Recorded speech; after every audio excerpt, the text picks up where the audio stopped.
Hi everyone, Novels Wonderland here. Welcome back to the channel. Welcome to Novels Wonderland, Lord of the Mysteries, The Witch's Fate. If you find any mistakes, misspellings, or incorrect names, please let me know. Chapter 44-70, The Witch and the Hunt. Witch? Already sensing something was wrong the moment he heard those two words, Ryan looked at Tina Edith, who had her hand clamped over her mouth, desperately suppressing laughter, her whole body shaking with the effort, and asked, refusing to give up. "Ma'am, if a man drinks this, what happens?" Edith barely managed to collect herself, her voice trembling as she answered. "He becomes a woman asterisk, of course, a asterisk witch." Asterisk. Ryan felt like he could no longer understand this world. He stared at her in disbelief. Why would the assassin and instigator line lead to a witch? Can't it be a warlock? Edith laughed with a slightly unhinged edge and answered in a hushed voice. Because this pathway is also known as the witch pathway. The great primordial we follow and believe in is female. So we too must draw closer to her, and become female ourselves. Only then can we be sanctified and redeemed. Her. Is this primordial a deity? It was Ryan's turn for his voice to tremble. He hadn't expected that the organization behind this woman was directly affiliated with and devoted to an actual deity. Only one thought was bouncing wildly around his head. What the hell, you big idiot, how many more times are you going to get me? The word evil god was commonly used to describe dangerous, hidden powerful entities, but that didn't mean those evil gods necessarily possessed the same level of power as the deities worshipped by the seven churches. Otherwise they wouldn't need to hide in the shadows. That's correct. At the end of the Fourth Era, the pale calamity that swept the northern continent was jointly orchestrated by the primordial we believe in, and the death god of the southern continent. Though the reunited seven gods brought about our defeat, we never disappeared, we simply concealed ourselves for a time. Edith's voice carried a note of fervor. She paused briefly, then continued. Now then, time to make a decision, Mr. As I mentioned earlier, unlike the assassin and instigator, becoming a witch significantly enhances inspiration and spiritual energy, granting proficiency in divination and in disrupting others' divination, an initial grasp of various dark magic arts, and the favor of black flame and frost. Your appearance and charm will also undergo a tremendous improvement. And the only price for all of this is your male identity. What do you mean, only? That's not a small price at all. Ryan finally understood what the woman had been so excited about earlier. And what do you mean, decision? You haven't actually given me a choice. If I refuse outright, would you even let me walk out of here? He forced a smile and asked. Ma'am, is it really safe for someone like me to drink this? I'm also having trouble imagining what kind of appeal a woman like that would have. Edith nodded and answered. Of course it's safe. Nothing is impossible before supernatural power. I don't know what you'll become, but you'll certainly be more beautiful than most women. Could I think about it, ma'am? I don't think I'm in a state to successfully advance right now. Ryan decided to stall for time. Of course, after all, the formula is still missing two secondary ingredients, 5 drops of golden datura juice, and 10 drops of narcissus juice. Edith blocked the exit of the passageway and gestured invitingly back toward the market, then continued. I happened to notice as I passed by just now that both are available at one of the stalls. Ryan drew a slow, deep breath before answering. I understand. Thank you for the reminder, ma'am. Watching Ryan's retreating back as he headed in, Edith made no move to follow. She simply stood there, hand over her mouth, continuing to laugh quietly. In sharp contrast, Ryan, now back in the market, was nearly grinding his teeth down to the roots. He finally understood why the minimum requirement to join this organization was sequence 7, and why this woman had handed him the formula and materials so casually. This kind of organization had no fear of informants. What informant could possibly survive a test like this? Report them. I absolutely have to report them. Something this harmful to humanity cannot be allowed to exist in this world. He'd hesitated earlier, given how attractive this witch was. Now Ryan realized that even in a world with supernatural power, his imagination had been far too limited. Of course, he still needed to buy the materials, he couldn't arouse this woman's suspicion. Then tonight he'd find an opportunity to go to the church and report this insufferable witch. Let's hope she's not neurotic enough to stay up all night watching me agonize over this. The thought of the witch's behavior just now left him deeply uneasy. No, as soon as I leave, I'm heading straight for a crowded area. I don't believe she'd dare make a move somewhere that public. Growing more anxious the more he thought about it, Ryan decided to change his approach.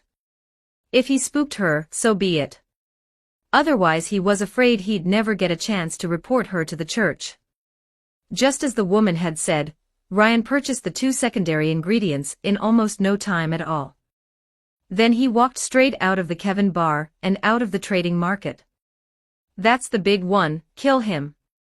The moment Ryan pushed open the bar's door, he saw 8 people storming toward him with hostile intent. All of them had pulled back their coats with one hand reaching into their underarms. If this hadn't been outside the slum district, they probably would have opened fire already. Ryan had only the faintest recollection of the one leading them, a man with a scar across his face. Faced with 7 or 8 guns, even he, already at sequence 8, had no choice but to fall back toward the slums first, then use the district's complex terrain to shake these people off. What he hadn't expected was that even as the sun was nearly setting, precisely the kind of environment that favored an assassin, he couldn't shake them. Not even with his abilities active. Someone can track my position. He made the assessment quickly and abandoned the idea of losing them through shadow concealment and terrain. He activated Featherfall, intending to use speed to break away from this group that had clearly come specifically for him. It worked immediately, only one person could barely keep up with his pace. Recalling how the group had been consciously concealing their weapons earlier, Ryan stopped hesitating and adjusted his direction north. He was heading for the church in the Angelica district, to find the Watcher team, and report the witch. He hadn't forgotten what mattered most right now. A shot rang out abruptly from his left front. Fortunately, danger intuition had warned him in time. He stopped and dodged the bullet. Looking at the shooter who had stepped out of the shadows, Ryan realized there was no getting around him to reach the Angelica district for now. With the pursuer from behind closing in steadily, he had no choice but to retreat in the original direction and look for another opening. That's one of the 8, how did he get around to my left front? Even if he's an assassin like me, how did he pinpoint my exact position and cut me off? I've had shadow concealment running the entire time.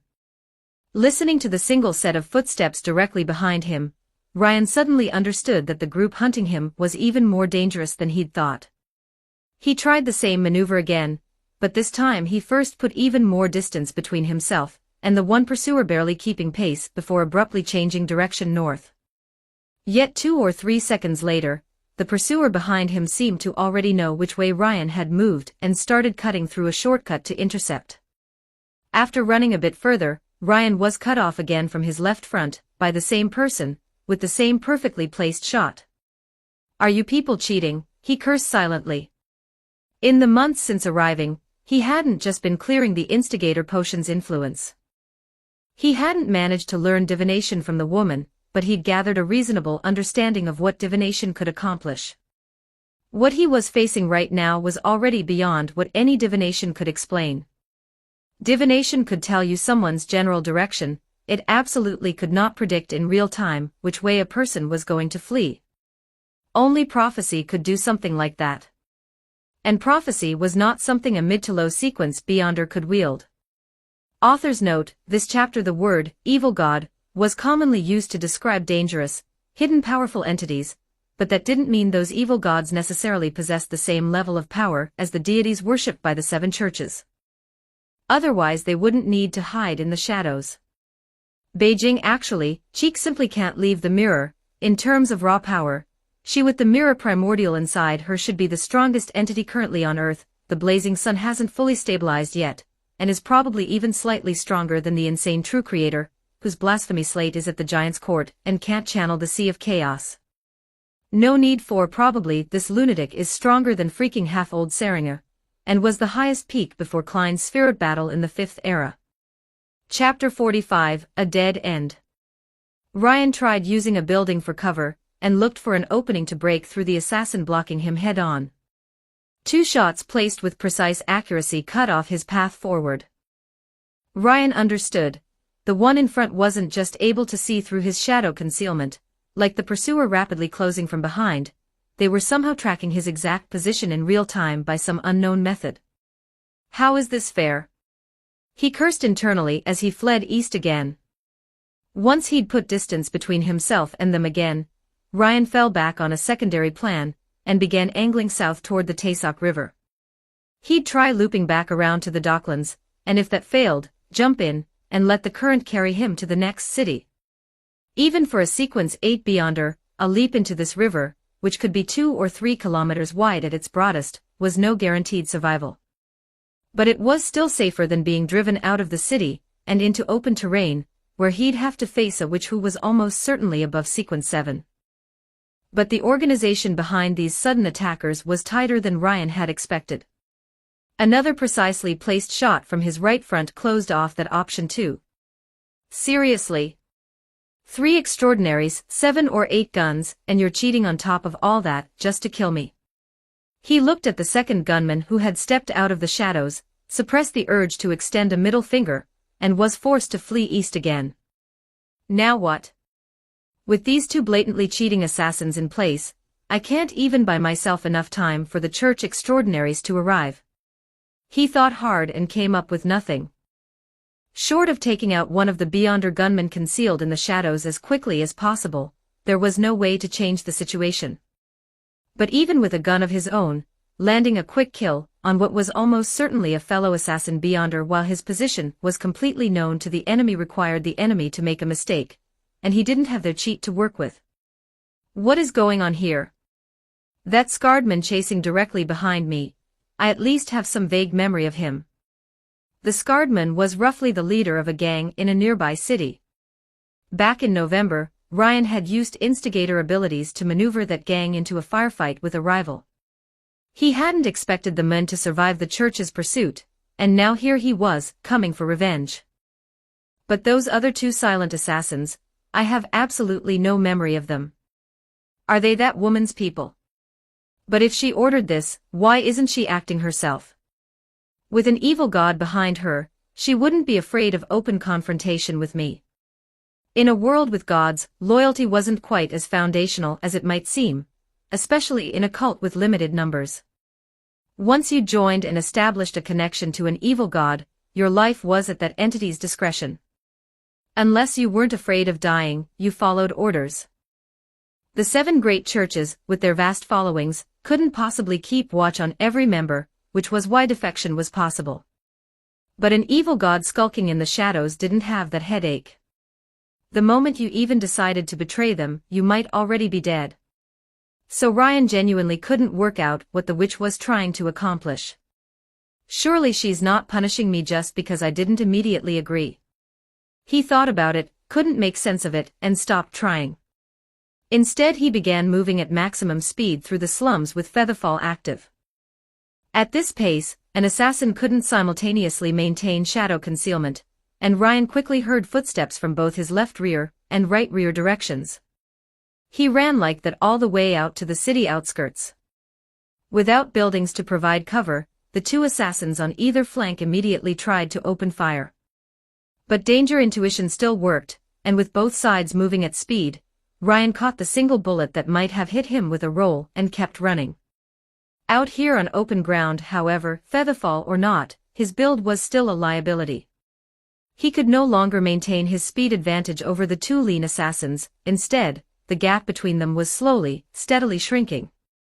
Realizing this, the 2 assassins stopped firing blindly and decided to close the distance first. A short distance behind them, the 3rd pursuer had never given up, and was slowly grinding his way closer. Ryan was anxious and had no way to act on it. While danger intuition kept him mostly safe from gunfire at a reasonable distance, his own gun wasn't doing much to slow these 2 assassins glued to his tail. He fired a shot rearward based on sound alone. It was dodged as expected, it only slowed his nearest pursuer slightly. Nothing more. Hey, who exactly are you people? He tried talking his way into an answer.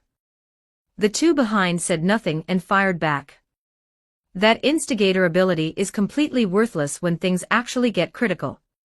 He silently vented the frustration, and then, suddenly, the book in his left hand, containing the witch formula and materials, felt warm. If a man was about to die, and becoming a woman was the only way to survive, what would he choose? He didn't know what others would decide. But for himself, he'd choose to live. Provided the world he was in was stable and peaceful enough, a place where a woman, if she chose to, could manage perfectly well on her own. Otherwise, death was honestly the better option. Never mind that. Stop daydreaming. This isn't some power fantasy where sheer willpower lets you refine a potion on the spot. They're this close, there's no chance to even brew it. That said, thinking about Edith and the way she'd completely lost it when she handed over the formula and materials, he had a pretty good idea now of what that woman had been hoping for. If these three people behind him really were her doing. Ryan was fairly certain all of this was that insufferable woman's scheme. If not her, who else could have engineered things to this point? But whatever the case, all he could do was keep running, occasionally firing a shot or two at the two assassins to slow their approach, and wait for the situation to shift. There wasn't much else left to do. You son of a, I swear, even if you run to hell, I'll put a bullet in you today.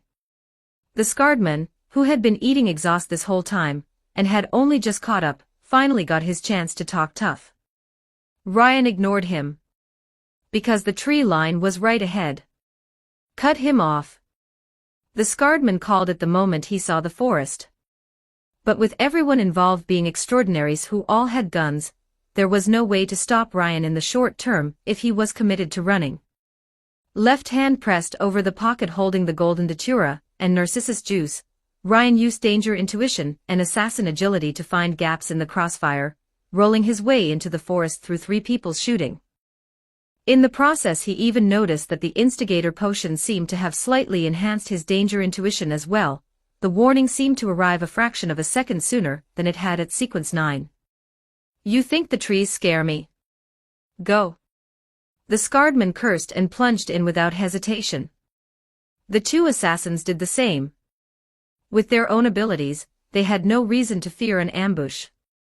The moment Ryan entered the forest, he activated Featherfall, and began moving at speed through the treetops again. The distance the three had so painstakingly closed began to widen once more, everything seemed to be back to square one.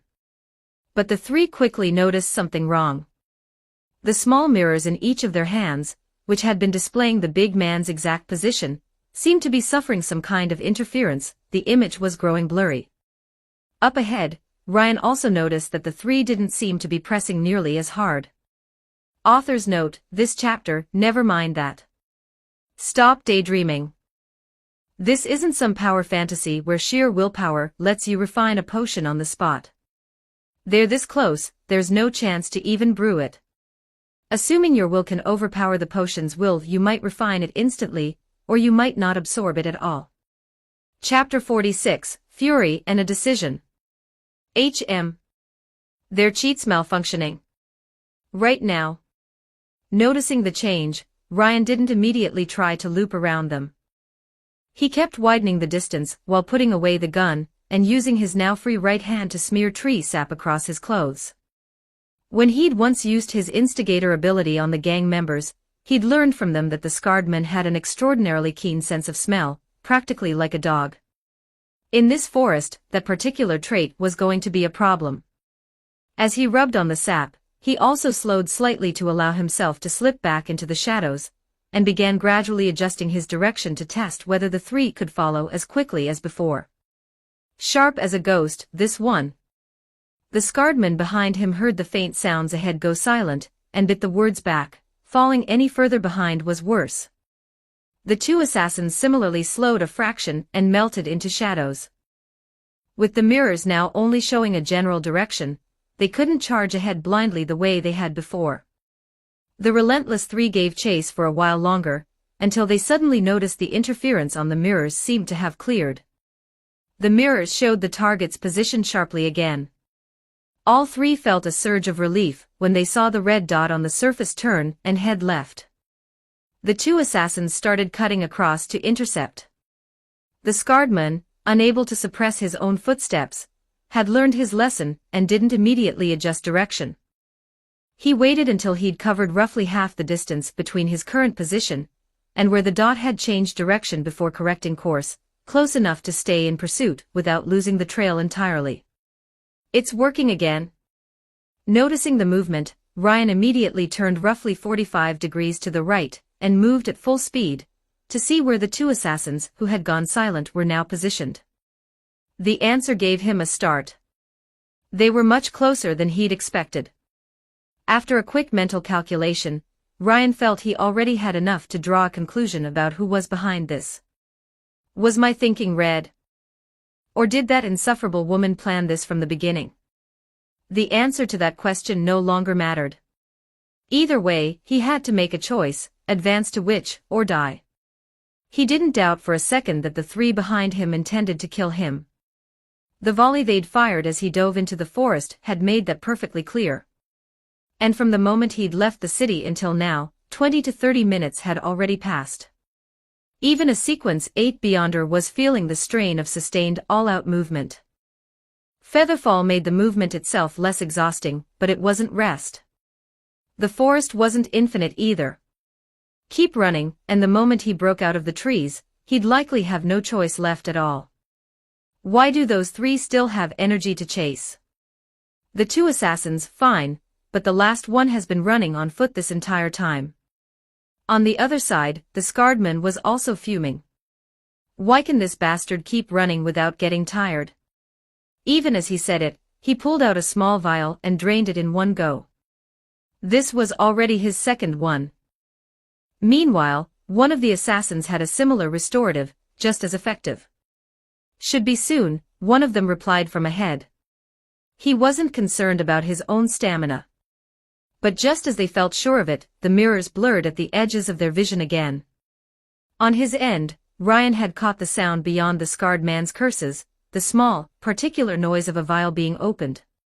He'd already been keeping a knot of anger toward the two assassins, and now it ignited fully. You want to back me into a corner that badly? Dragged without explanation into this strange world. Forced to drink a potion he hadn't chosen. Tracked down by a woman he'd never sought out. And now possibly driven to this point by nothing more than that woman's idea of entertainment. The disorientation of a foreign world, the helplessness of a foreign era. The rage he'd had no outlet for, buried in the deepest part of himself, was now pulled out in full by the threat of death, blazing fiercely in his chest. Fine, you insufferable woman. You want to force a choice out of me. You'd better have what it takes to kill me here. Because if you don't, I will never stop coming for you. Driven by that fury, Ryan made his final decision almost without hesitation, and began looking for his moment. And the pursuit behind him, just as he'd expected, started to slow.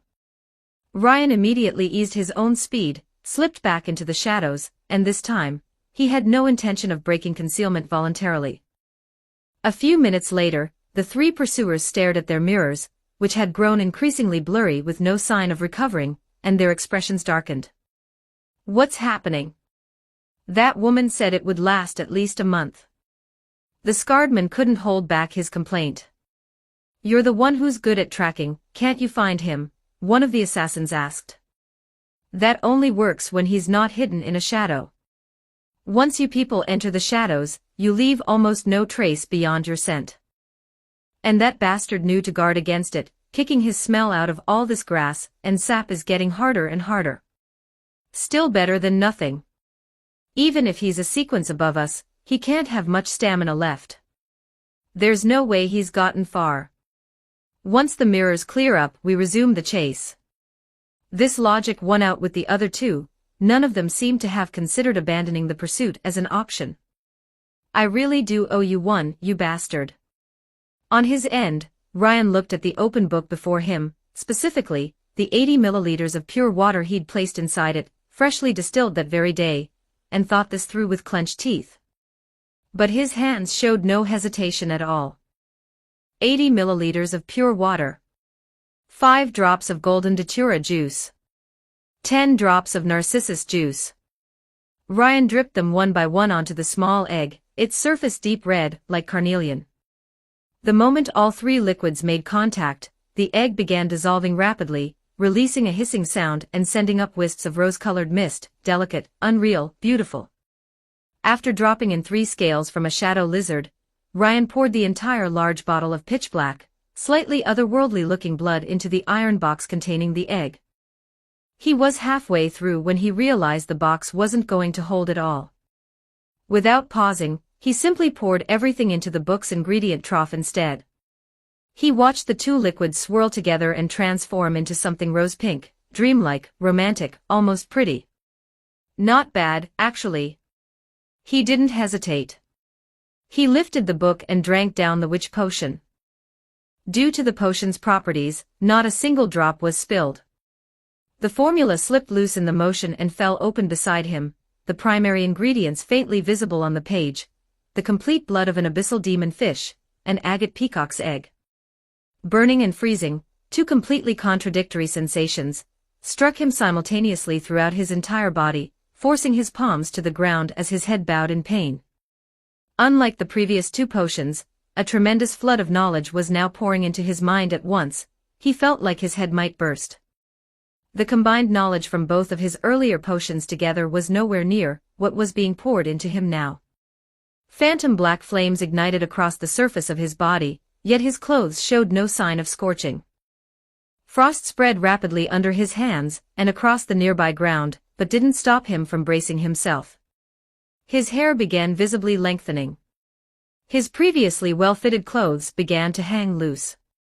On the other side, the 3 pursuers, still half-tracking by direction, half-searching for Ryan, found that whatever was wrong with their mirrors was getting worse. What had moments ago still shown a vague general direction was now periodically going completely black, showing nothing, and the dark intervals were growing longer. What's happening? All 3 stopped, staring at this development with no idea what to do. Chapter 47, Her Transformation. It wasn't long before the 3 found the mirrors in their hands had gone completely black, showing nothing at all. Meanwhile, the woman had already endured the pain and reshaping the potion brought, and had begun using meditation to rein in the brief period of slightly uncontrolled power that followed a fresh advancement.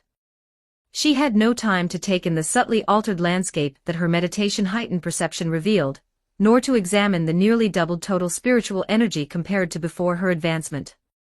When the ethereal, drifting sound that was faintly like laughter faded from her ears, she immediately opened her eyes now crystalline and luminous as sapphires. But when she looked down at the ice formed by the overflow of potion energy during advancement, she didn't see her own normal reflection. Instead, she saw her own face, twisted and distorted with malice and hatred. Damn! She startled and immediately rolled sideways, leaving the ice's reflective surface, and slipped into the shadows, taking care to keep her body out of any mirror's line of sight. For a strange phenomenon appearing in a mirror to exert influence on someone in the real world, it typically needed the mirror surface as a medium. As long as you weren't reflected in it, the danger was significantly reduced. That knowledge had come from the potion, the one that had nearly burst her head open. Among all the dark arts a witch commanded, spells involving mirrors occupied a substantial portion, so every witch understood mirrors far more deeply than extraordinaries of any other pathway.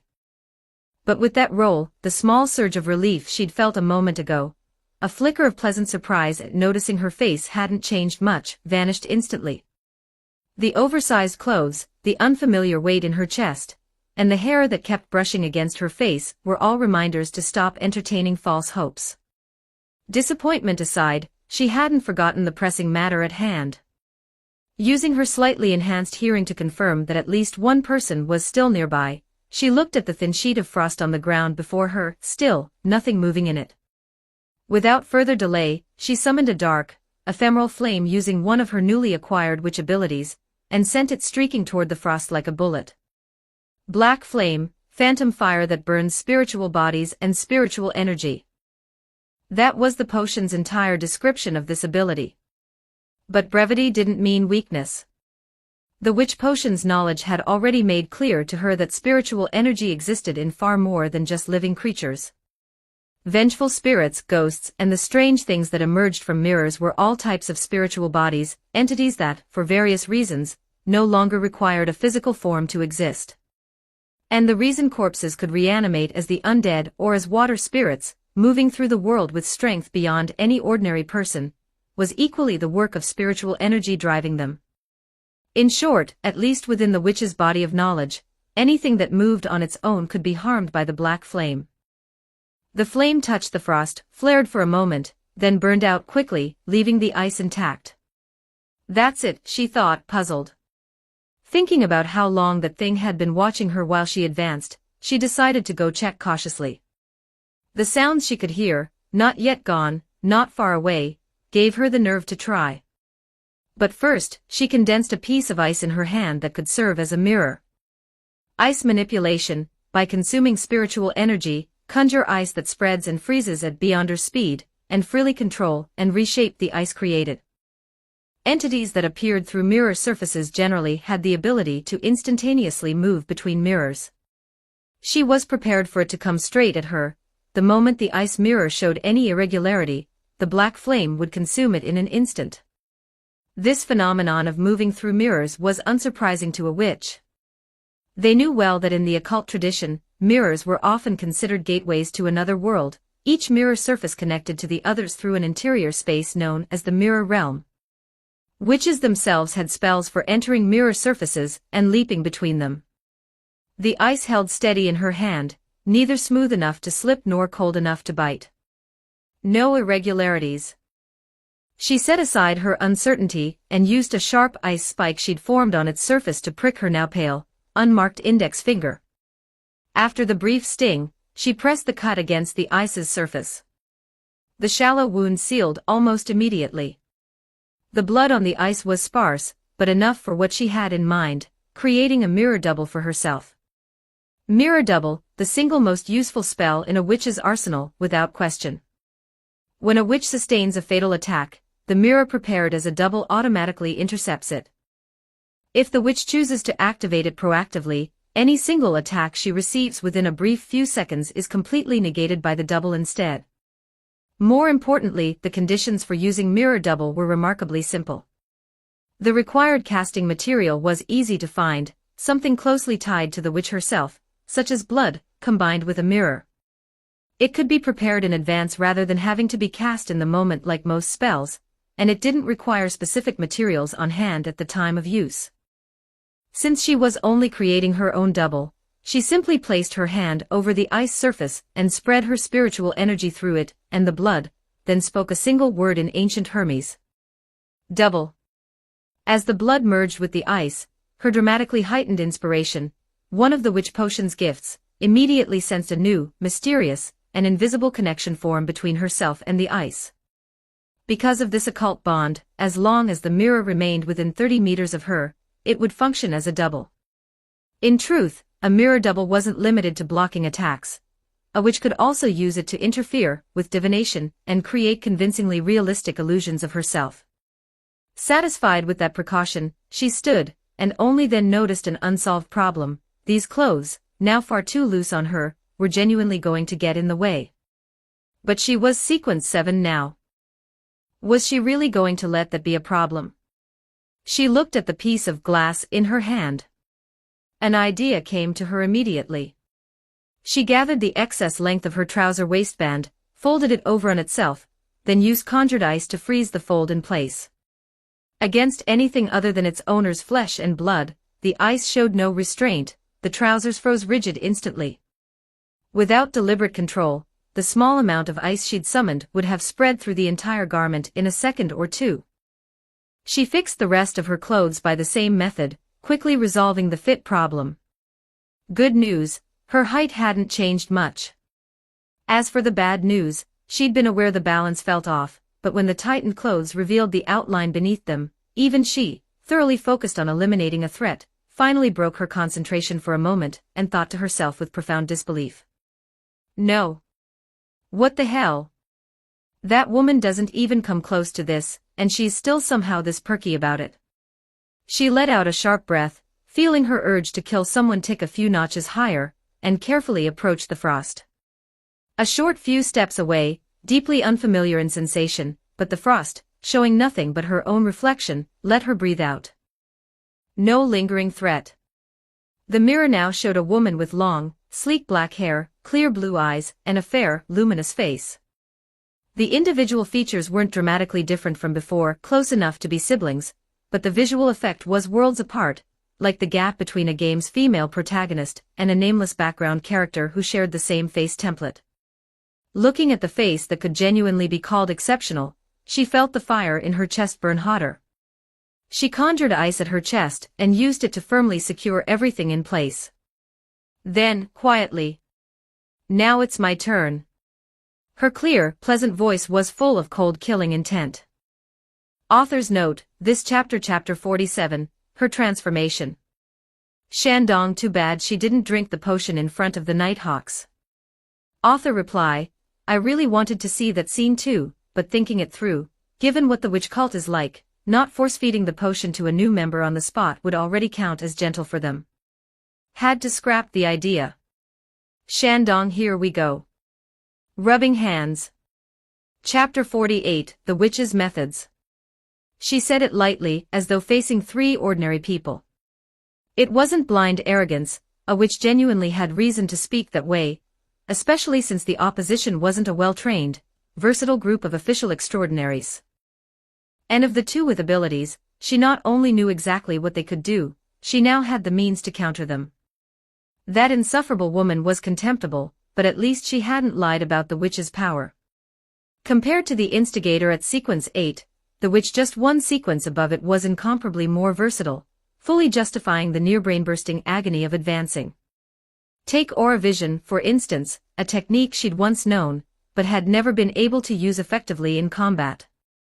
The witch potion had simply saved her the time of learning and practicing it. 2 light taps on her own chest was all it took to activate aura vision, letting her see the light of spiritual energy directly and easily locate assassins hidden in shadows. The activation gesture was hard not to suspect of being deliberate.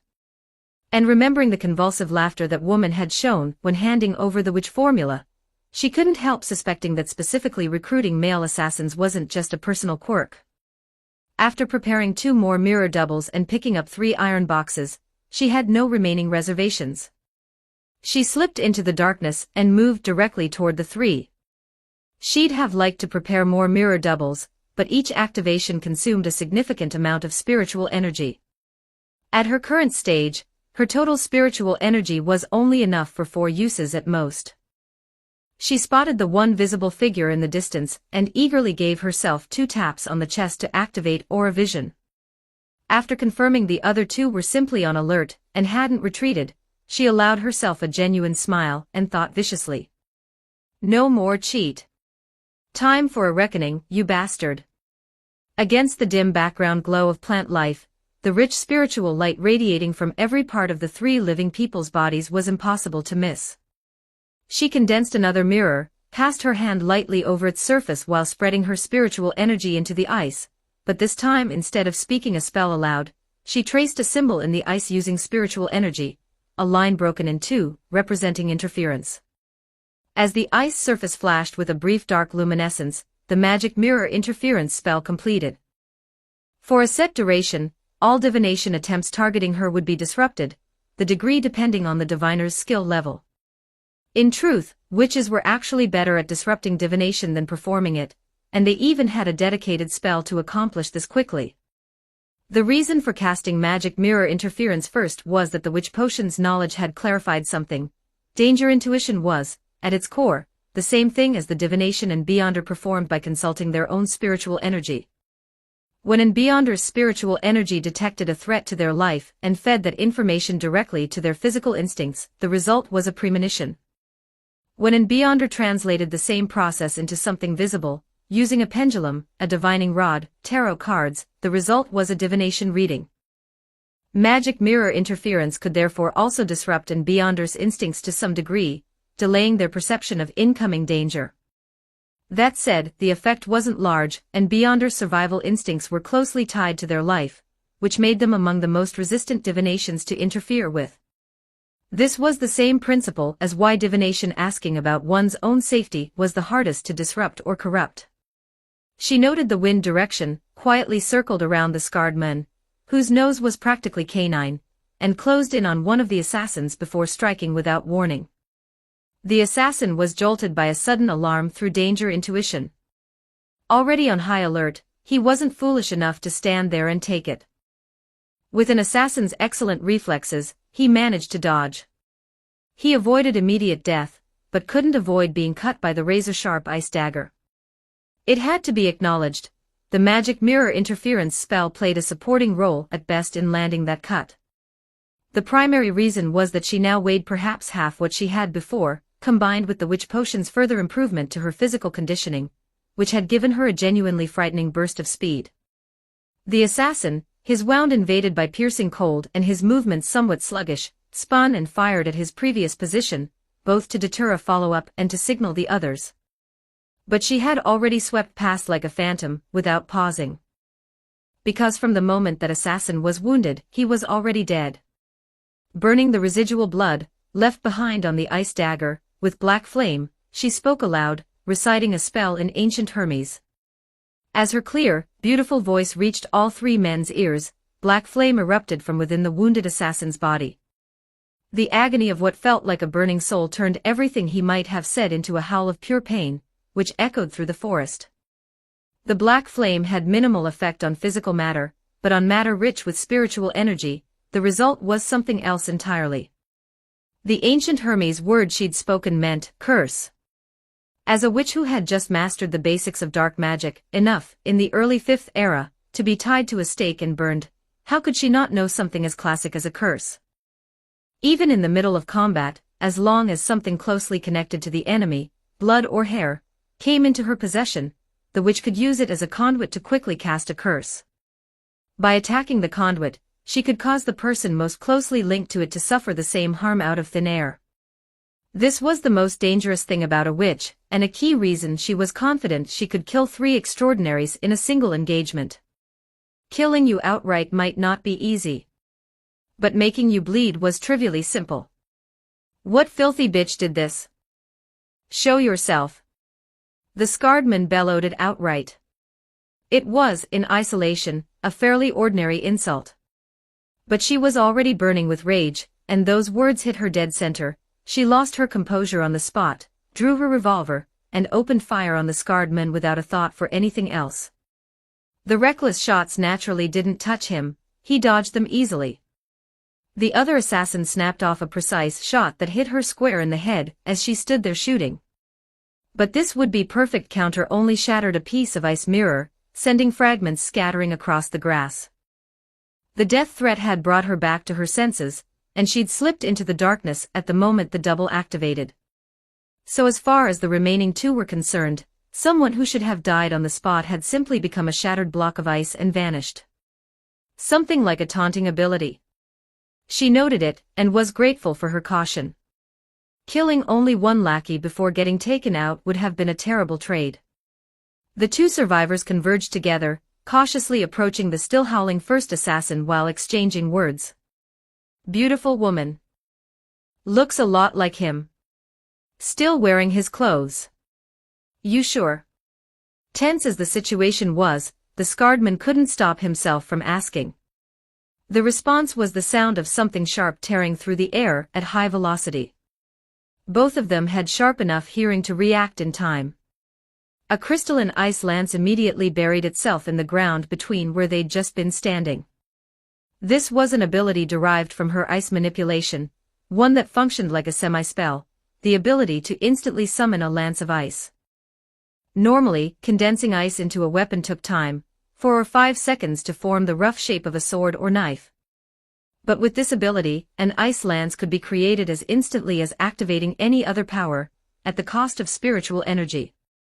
The witch potion had even included knowledge of how to properly throw a javelin, to ensure the witch's aim never went wide. Author's note, this chapter take Auravision, for instance, a technique she'd once known, but had never been able to use effectively in combat. The witch potion had simply saved her the time of learning and practicing it. 2 light taps on her own chest was all it took to activate Auravision, letting her see the light of spiritual energy directly and easily locate assassins hidden in shadows. On Hue, January 3, 2115, the 2 taps really paint a picture. Chapter 49, A Battle with a Predetermined Outcome. Title, Mysteries, The Witch's Fate. Author, word count, 2,435 characters. Updated, February 7, 2026, 18:05 and 25 seconds. That wasn't all. The ice lance buried in the ground immediately began to spread and extend, freezing everything in its path. Both men had chosen to stay upright rather than roll, worried about being shot mid-movement. It hadn't occurred to either of them that this thrown weapon, while not a grenade, had delivered a similar problem. The assassin, with clear enough vision to see what was happening, stepped back in time. But the scarred man had only the sound of spreading ice to go on. His reaction came half a beat late, and the frost caught his leg, the numbing cold left it sluggish and unresponsive. She's getting closer. The scarred man called out the warning. He'd caught a faint feminine scent beneath the smell of grass and wood. The assassin who heard it immediately felt a powerful, sudden surge of danger, purely instinctual, and rolled without thinking. A bullet landed precisely on the rolling assassin. And at his original position, a patch of black flame burned quietly in the grass, casting no light, and in the dimness, not illuminating the figure who had just stepped out of concealment a short distance away. What had triggered the assassin's danger intuition a moment ago wasn't the incoming bullet. It was this black flame, a flame she could guide with no physical action required. In game terms, this would be called a projectile skill. That was what had given her the opening to land an accurate hit on a fast-rolling target. Premonitions could be deceived. And for extraordinaries like witches who had skills they could release and control at a distance, the deception was especially easy. After dodging the scarred man's shot and extinguishing the still-burning black flame eating away at the vegetation, she scooped up some soil mixed with the assassin's blood and cast the curse again. Her clear voice rang like a pronouncement of death. The second assassin's cry joined the first. By now the first assassin had fallen silent, not yet dead, but no longer capable of making any sound. This was the black flame's one weakness. It would keep burning as long as it had spiritual energy to feed on, and wouldn't extinguish unless the witch chose to end it. But unlike ordinary fire, it couldn't grow stronger, it couldn't kill a living creature quickly on its own, unless the witch added more. She shot the second assassin in the head, barely able to dodge any more, racked with pain, then patted her chest, deactivated Auravision, and walked over to extinguish the black flame still burning on the first body before turning her gaze to the last survivor. He wasn't wrong. I am the person you were trying to kill. Her beautiful voice couldn't quite mask the icy killing intent beneath. Impossible. Bang. The scarred man roared and fired. No effect. A cold, melodious taunt drifted to him from a different location entirely. So now you understand. You were nothing but a tool to force me into advancing to sequence 7. You think the mirror failing was an accident. Pleased with yourself? You piece of garbage. Whether you ever got to take revenge on me depended entirely on whether I could make up my mind to become a woman. The words hit the scarred man somewhere he hadn't expected, and the fury and malice he'd been suppressing under shock and fear suddenly welled up. Her sex gave him a reflexive feeling of psychological advantage, and he let it goad him into calling back. Come out, you. Stop hiding like a coward.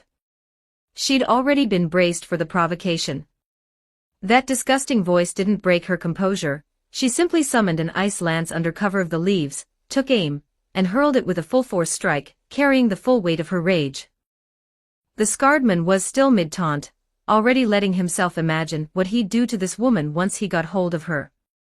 Because of mislead and persuade, the scarred man had taken the bait completely, genuinely believing her taunts, and finding nothing wrong with his own line of thinking.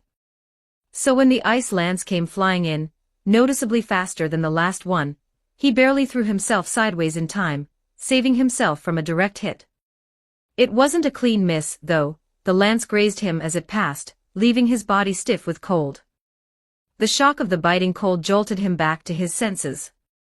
Realizing things had gone badly, he tried to roll upright, but another lance came immediately, cutting off his path forward.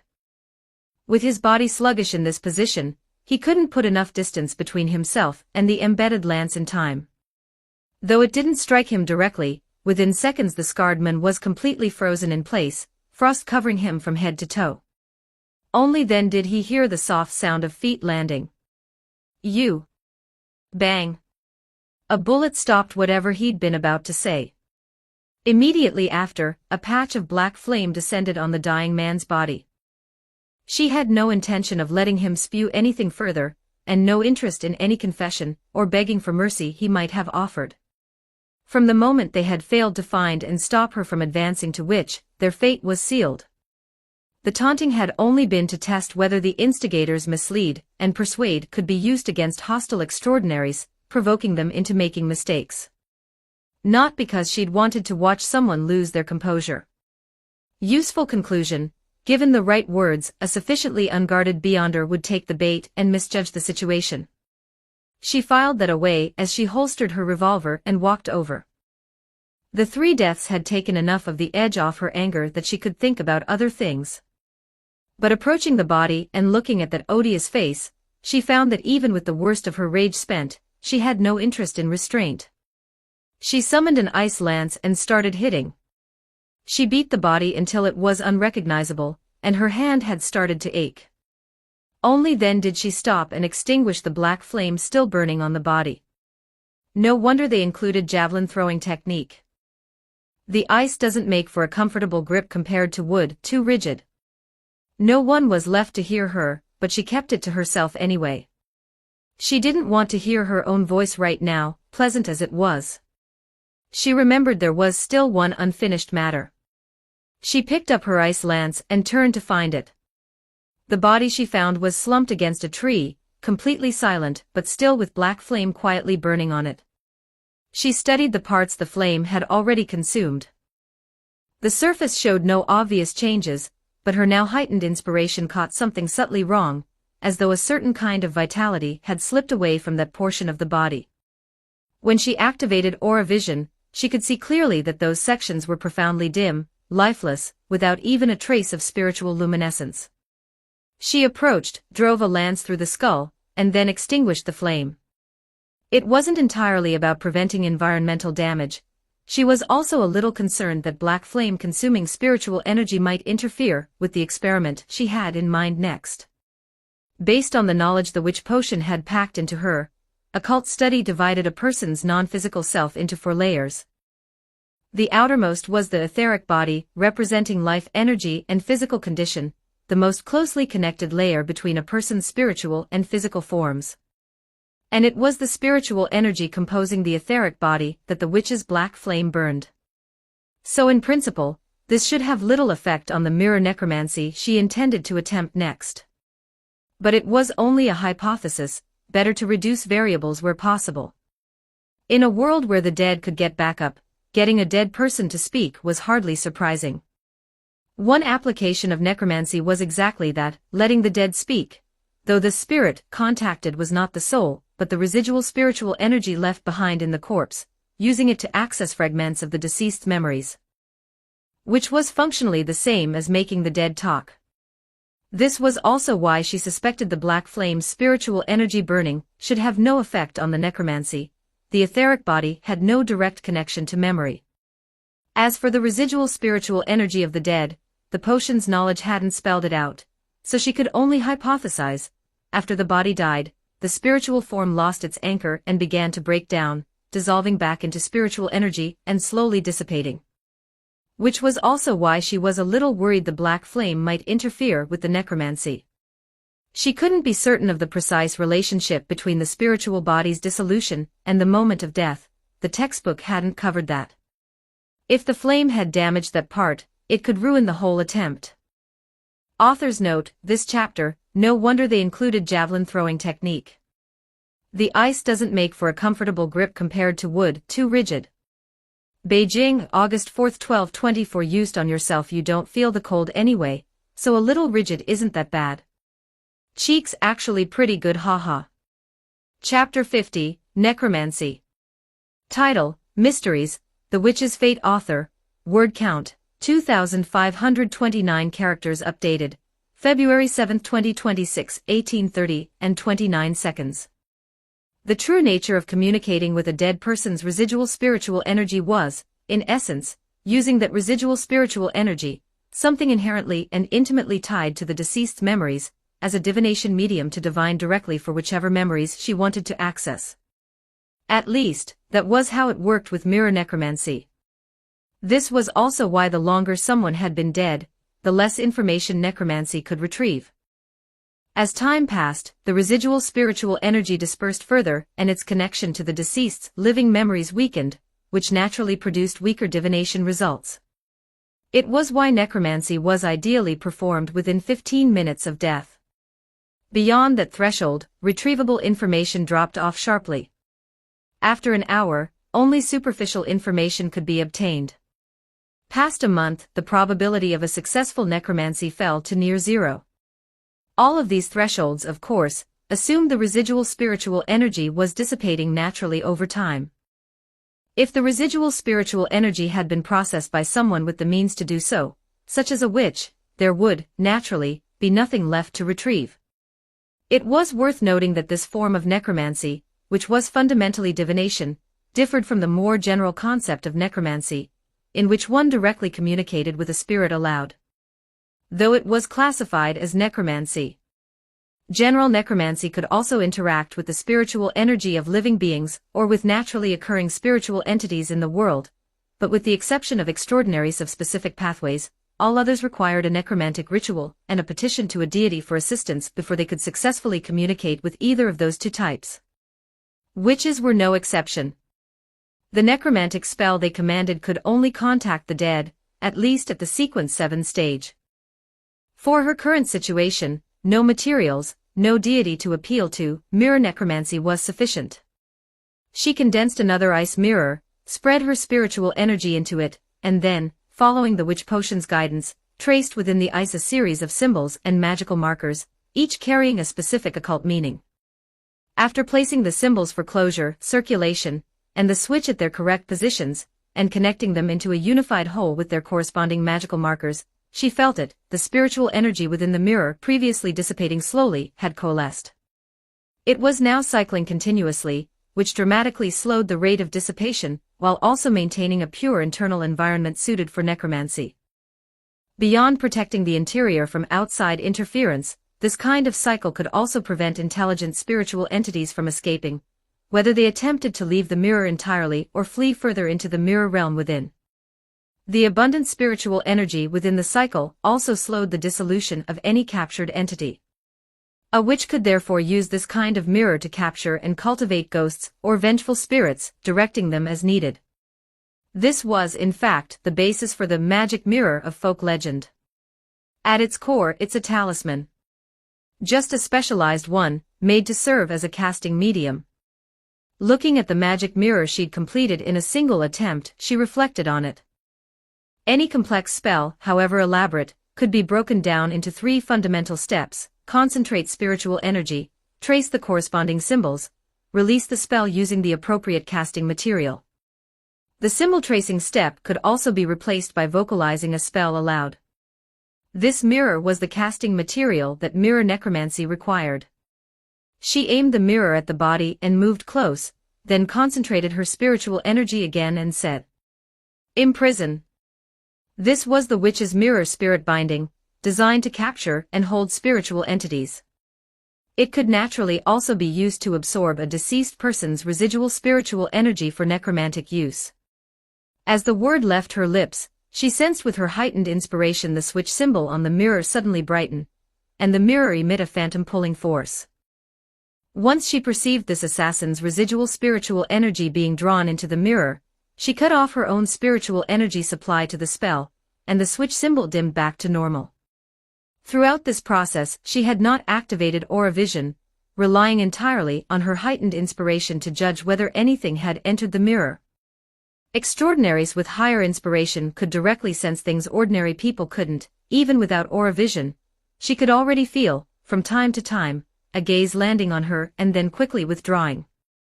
This was part of why many extraordinaries with strong inspiration were reluctant to open aura vision, even though mastering it wasn't particularly difficult for them. Aura vision only made the invisible more directly perceptible.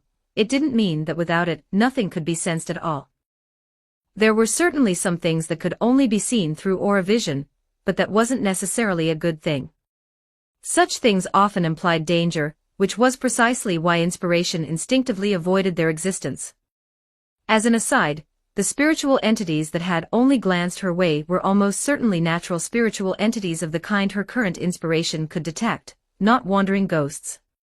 Spiritual entities that form as a result of biological death, even those not formed from human death, inevitably retain a longing for the living, and a residual sense of resentment. Without the development of true intelligence, they cannot suppress the instinctual pull toward the spiritual energy of living things, and will advance without restraint. She placed her hand over the mirror and spoke the ancient Hermes word for commune. Then she began to recite mentally. Your reason for hunting me.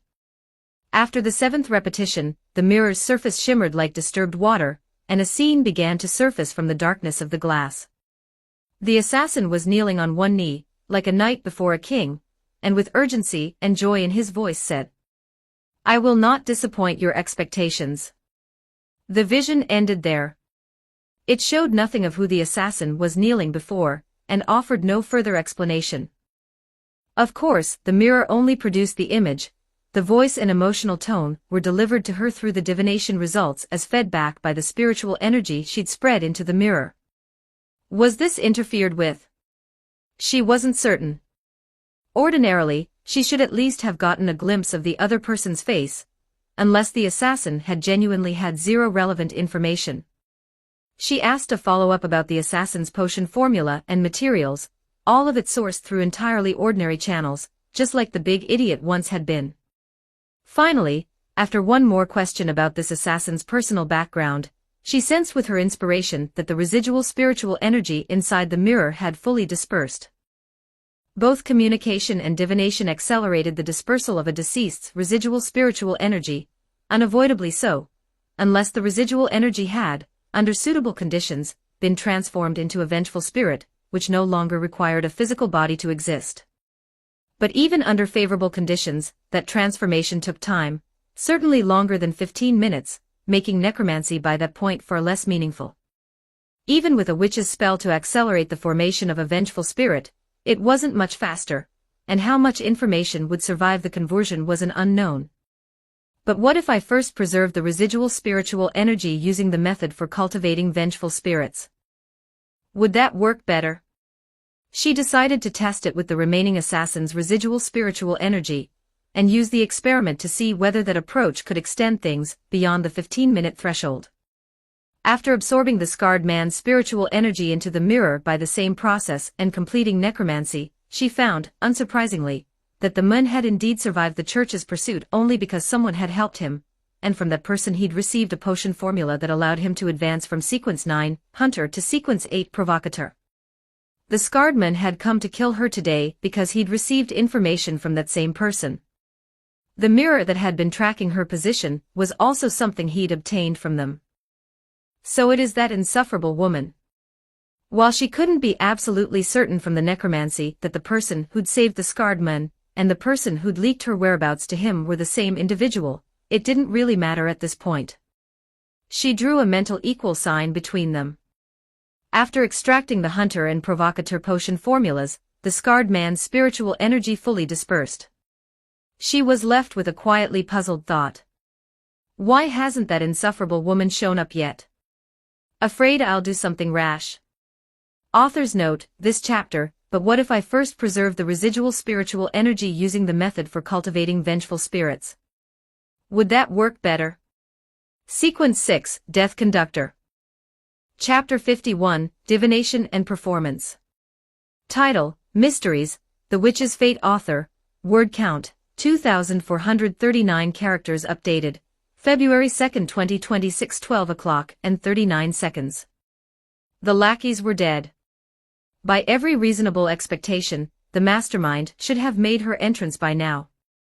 But she'd already performed necromancy on 2 corpses, and still no sign of that woman. Surely she hadn't laughed herself to death. So you're afraid of me acting on impulse now? Too bad, I am absolutely the type to hold grudges forever. You'll understand that soon enough, you insufferable creature. Since the woman seemed determined to make things worse for herself, she wasn't about to warn her. She pulled the second assassin's residual spiritual energy into the mirror, and using a little of his still damp blood, cast the auxiliary spell for accelerating vengeful spirit formation. Then she checked her pocket watch, just past 6.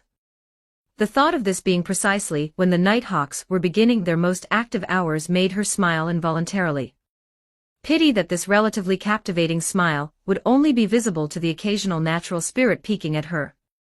After a moment's thought, since the woman clearly intended to play things out a little longer, she was willing to play along briefly.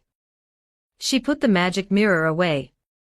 After retrieving the mirror from the bodies that had been tracking her position, she could feel that it had definitely been enchanted with a spell, just one that was well beyond her current understanding. She didn't think she'd actually divine anything useful from it, but not trying would hardly demonstrate professional dedication, would it? She condensed another ice mirror and simply sat down on the grass, propping it on her lap.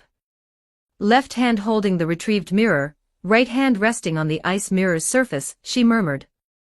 The person who cast this spell.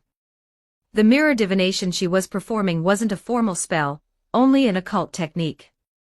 No incantation was required, and no magic mirror was strictly necessary. The nature of divination was this: a person's astral body, or rather the spiritual energy of the astral body, communicated with the spirit realm and returned with insights related to the medium and the question asked. There was nothing arcane in the process itself. What determined how well it worked was the strength of the diviner's astral body. This was why Beyonder diviners consistently obtained meaningful results. Compared to ordinary people, the astral bodies of extraordinaries, reshaped and enhanced by their potions, were not only stronger but also more receptive, capable of gathering more extensive and clearer insights. The astral body was the second layer of a person's spiritual form, the layer most sensitive to the spirit realm and to the stars. All communication with the spirit realm in divination was conducted through it, and it was also closely bound to a person's will and emotions. As for the spirit realm, the potion's knowledge described it only briefly as completely overlapping with the real world, making it omnipresent. Every person's astral body was continuously exchanging information and insights with the spirit realm at all times. Very few people simply ever noticed the spirit realm existed. Unlike the real world, the spirit realm had no up, down, left, or right. Knowledge and information from the past, present, and future could all converge within it, which was why divination sometimes retrieved information about future events. It was also the birthplace and home of natural spiritual entities.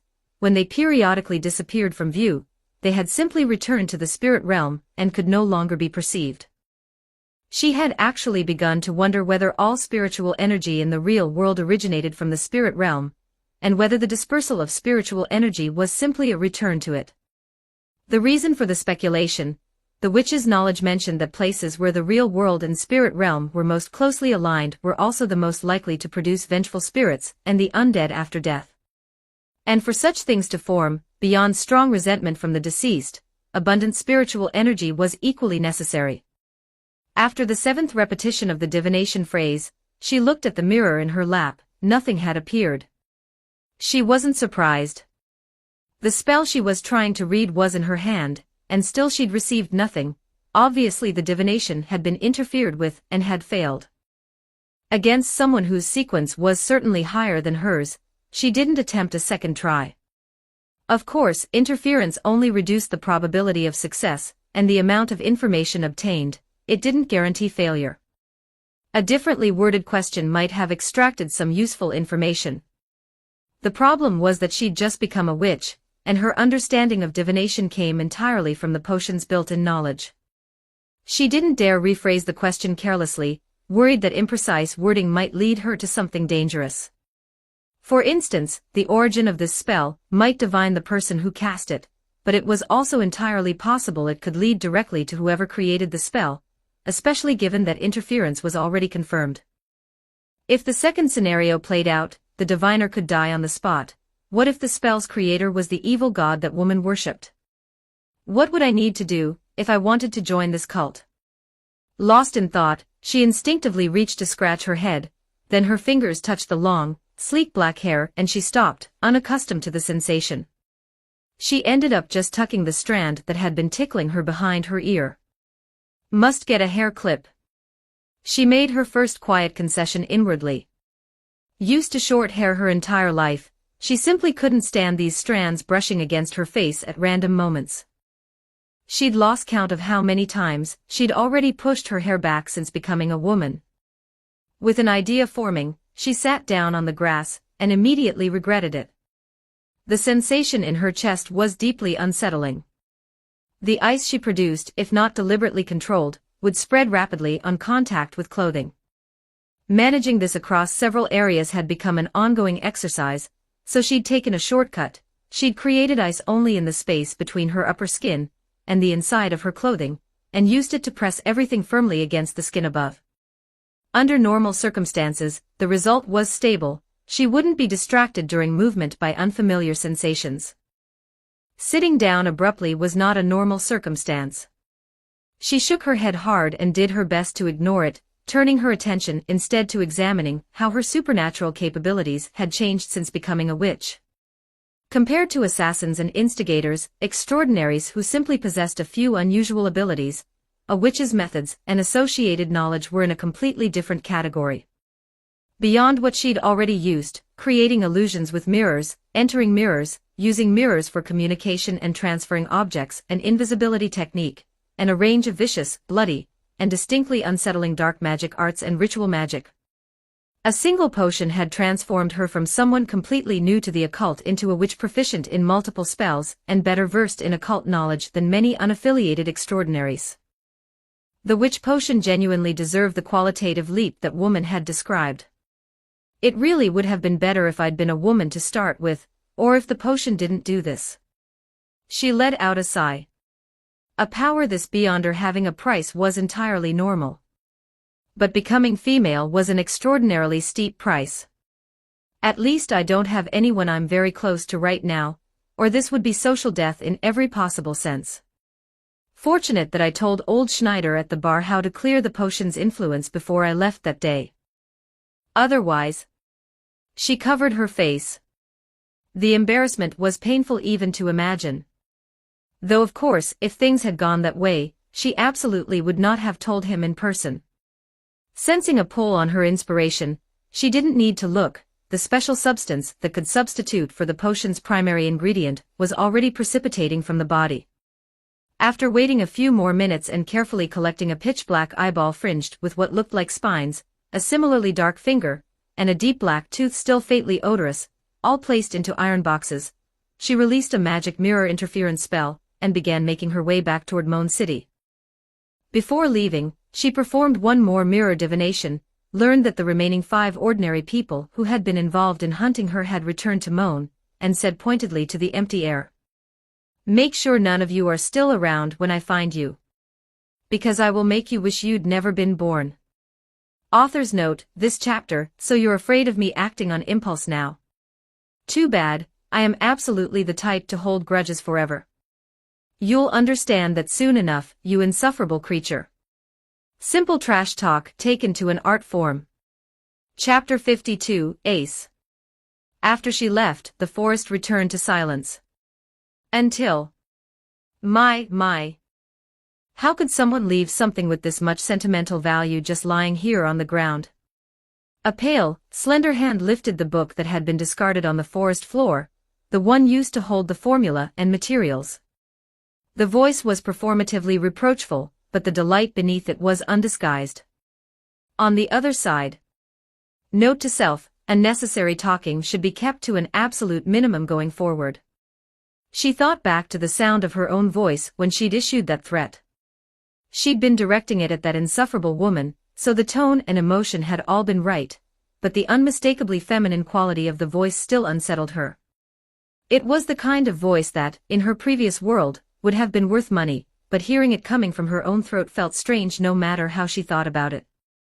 And as for that woman, since she didn't show herself earlier, she'd better not show up now either. She quietly said a small prayer. Much as she wanted to kill that woman with her own hands, she had to acknowledge she was very likely outmatched. Everything she knew, that woman knew too, but the reverse wasn't true. So all she could really do was hope the church, which had made that woman so cautious, would be useful, and take care of the revenge on her behalf. She walked for a while. With nothing happening, her thoughts drifted to the eyeball and finger-shaped special materials she'd just obtained. Surely no one actually uses these to brew a potion. She recalled her 2 past experiences brewing a potion. No matter how many solid ingredients went in, the final product was always a liquid, not a trace of residue left behind. She genuinely couldn't decide whether to be disgusted. Pity there's no internet. Nowhere to post the question and horrify people. She let the thought go without dwelling on it. That kind of problem could wait until it was actually relevant. A little further along, remembering that it had been more than 15 minutes since the second assassin's death, she took out the magic mirror and performed necromancy with the same question. Looking at the mirror, which showed an image barely different from the first assassin's, she recorded in her mind what the residual spiritual energy now felt like in her inspiration, and intended to wait a while longer to see whether it would stabilize or continue to decay. Considerably lighter than she had been, she made it back to the outline of Moon City in only slightly more time than a quick pace would normally take. Once inside the city, however, her initial intention to go straight to the church gave her pause. It wasn't anything complicated. She'd simply realized she'd been thinking about this too simply. Everything else aside, if a church member asked about her background, what would she say? That she used to be a large man named David John. She pressed her hand over her face. Even imagining the scene made her cringe. And the question would inevitably be asked face to face. There was no way to sidestep the moment, unless she gave up on reporting that woman entirely. Now I understand why that woman wasn't being careful just now. This takes serious courage. For someone prone to wishful thinking, dying might genuinely seem preferable to walking into a church with this situation. After all, this was one of those choices where the damage to yourself was measurable and definite, while the damage to the enemy was anyone's guess. And that was before considering any future retaliation from the cult. Just getting through the church's initial interrogation alone would be far more acutely painful than being spotted by an acquaintance while cross-dressed. What do I do? Retreating meant swallowing an unbearable humiliation. Advancing meant forcing herself through total social death. Faced with this dilemma, she found a third option surfacing in her mind: run. Far and fast, leave ruin entirely. Could she actually escape a cult of unknown strength? She couldn't resist forming a mirror and performing a divination for her most difficult decision yet. My act of fleeing ruin right now will face a lethal threat related to Tina Edith. The question and 7 repetitions were instructions to her own spiritual energy, to bring back insights related to this, so whether she spoke aloud was irrelevant. After the 7th silent repetition, she watched the answer form in the mirror, several words in Ruinish. She abandoned every last shred of wishful thinking. The result: considerable danger. This meant the probability of being caught was significantly higher than successfully escaping. Since the divination concerned only her own safety, interference was unlikely, certainly not something that woman could manage. You're the one forcing both of us to go down together. If I don't get to be comfortable, you don't get to stay alive. After a long silence and an exhaled breath, she thought of the way that woman had handed her the witch formula, the shameless, undisguised gloating in every line of her face. She made her final decision: give that woman the most profound lesson of her life, even if the price was steep. Of course, taking stock of her current appearance, she could at least change into less conspicuous clothes before heading to the church. There was no clothing shop open at this hour, naturally, but for a witch with a library of mirror-related spells, this barely qualified as an inconvenience. Walking toward the Angelka district, she resolved casually along the way to use Ace as a name for now. She'd originally considered something more fun, Tifa, for instance, but thinking of the Caesar precedent and of other transmigrators who might exist in this world, possibly even right now, she decided playing it safe was wiser. No particular significance behind the name. She simply went through the common women's names in ruin, and chose the one whose pronunciation came closest to the word for ice in the English she'd known before transmigrating.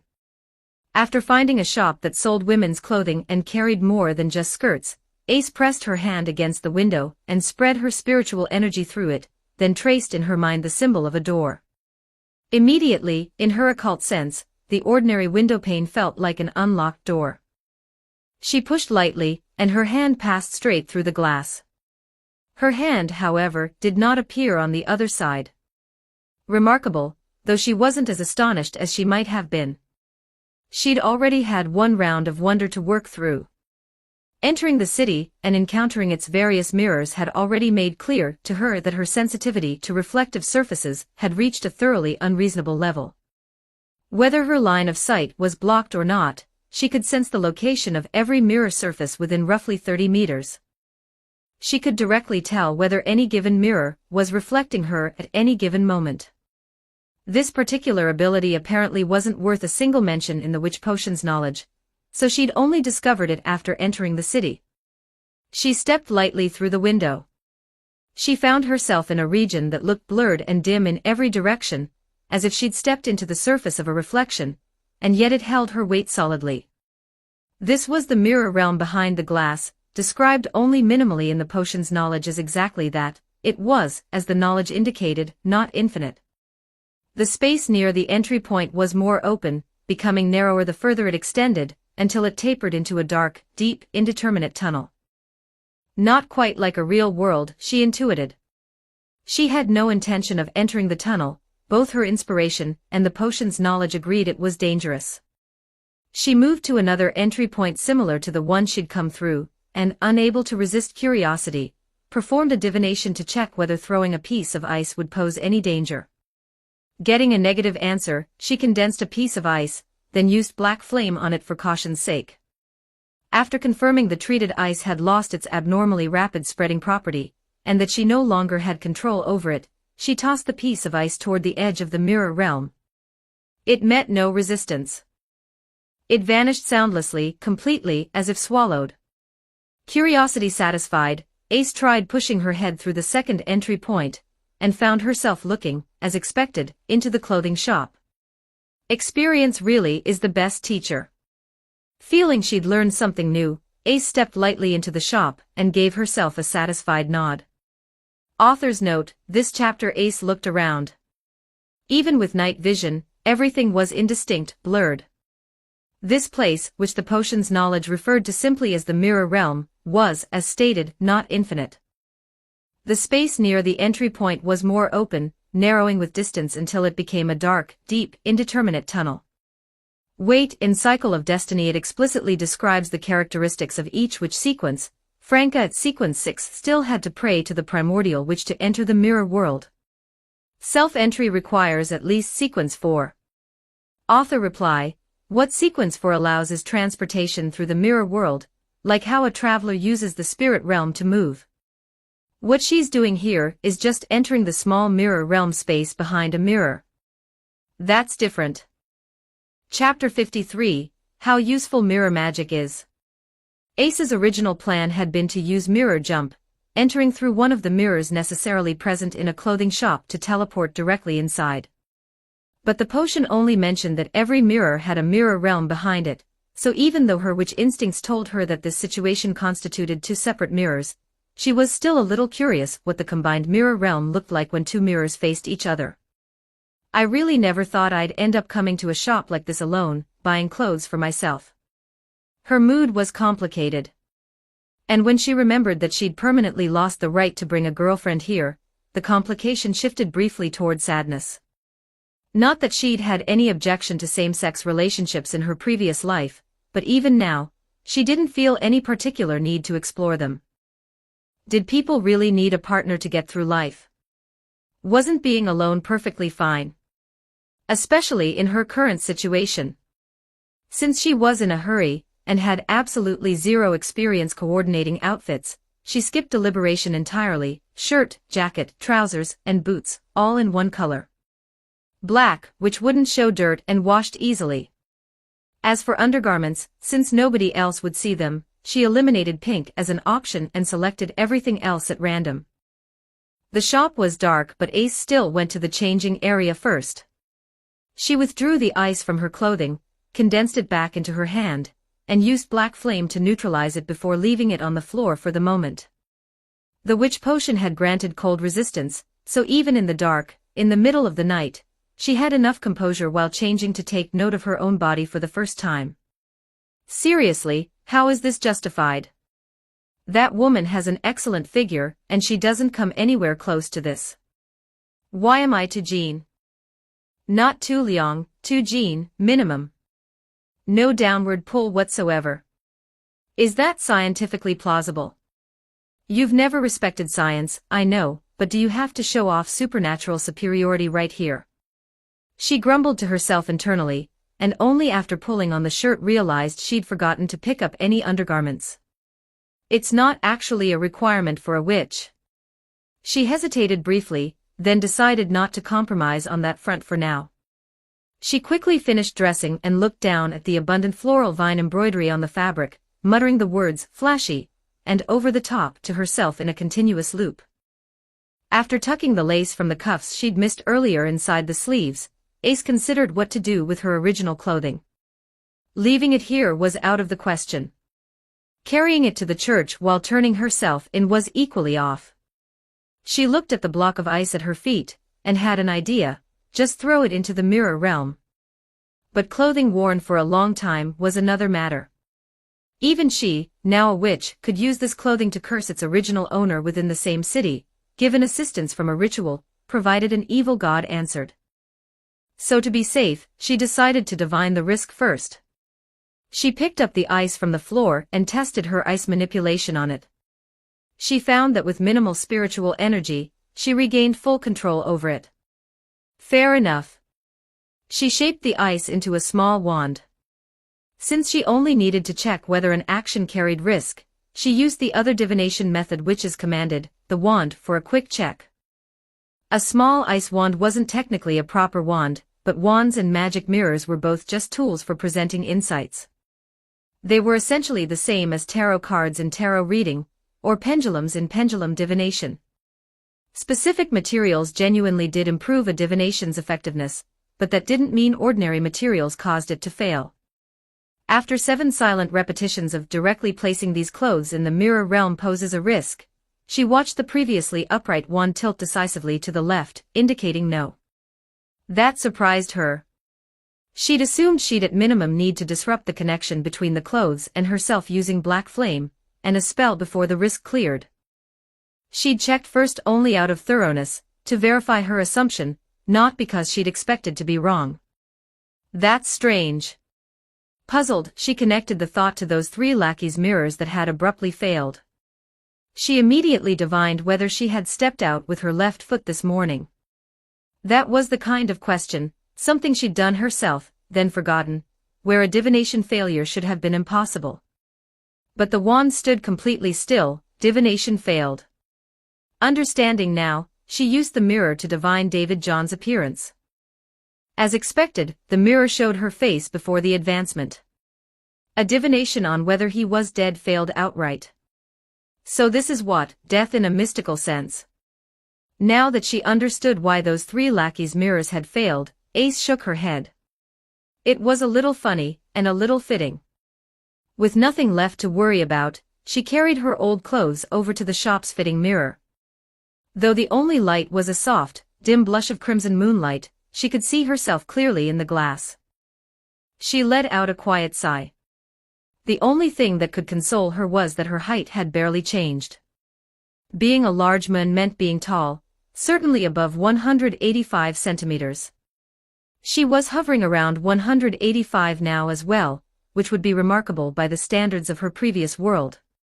For this era, a woman at 175 was already rare. At 185, she was practically singular. At least better than being short. She tried to console herself weakly. She'd been about to drop the old clothes directly into the fitting mirror, but then remembered that the big idiot wasn't an orphan. She processed his relics first with black flame and a spell, then tucked them into a mirror she'd made from ice. Once she smashed that ice mirror, the mirror realm corresponding to it would cease to exist. Even if the fragments still counted as a mirror, the mirror realm of the fragments would no longer be the same one as before. As for what would happen to clothing stored in a mirror realm once the mirror was broken, Ace genuinely didn't know. The potion only warned witches not to be inside a mirror realm when a mirror was about to shatter. It said nothing about what happened to items left inside. She placed 2 pounds in a conspicuous spot in the shop and didn't bother with change. She pressed her hand to the fitting mirror and spoke the ancient Hermes word for jump.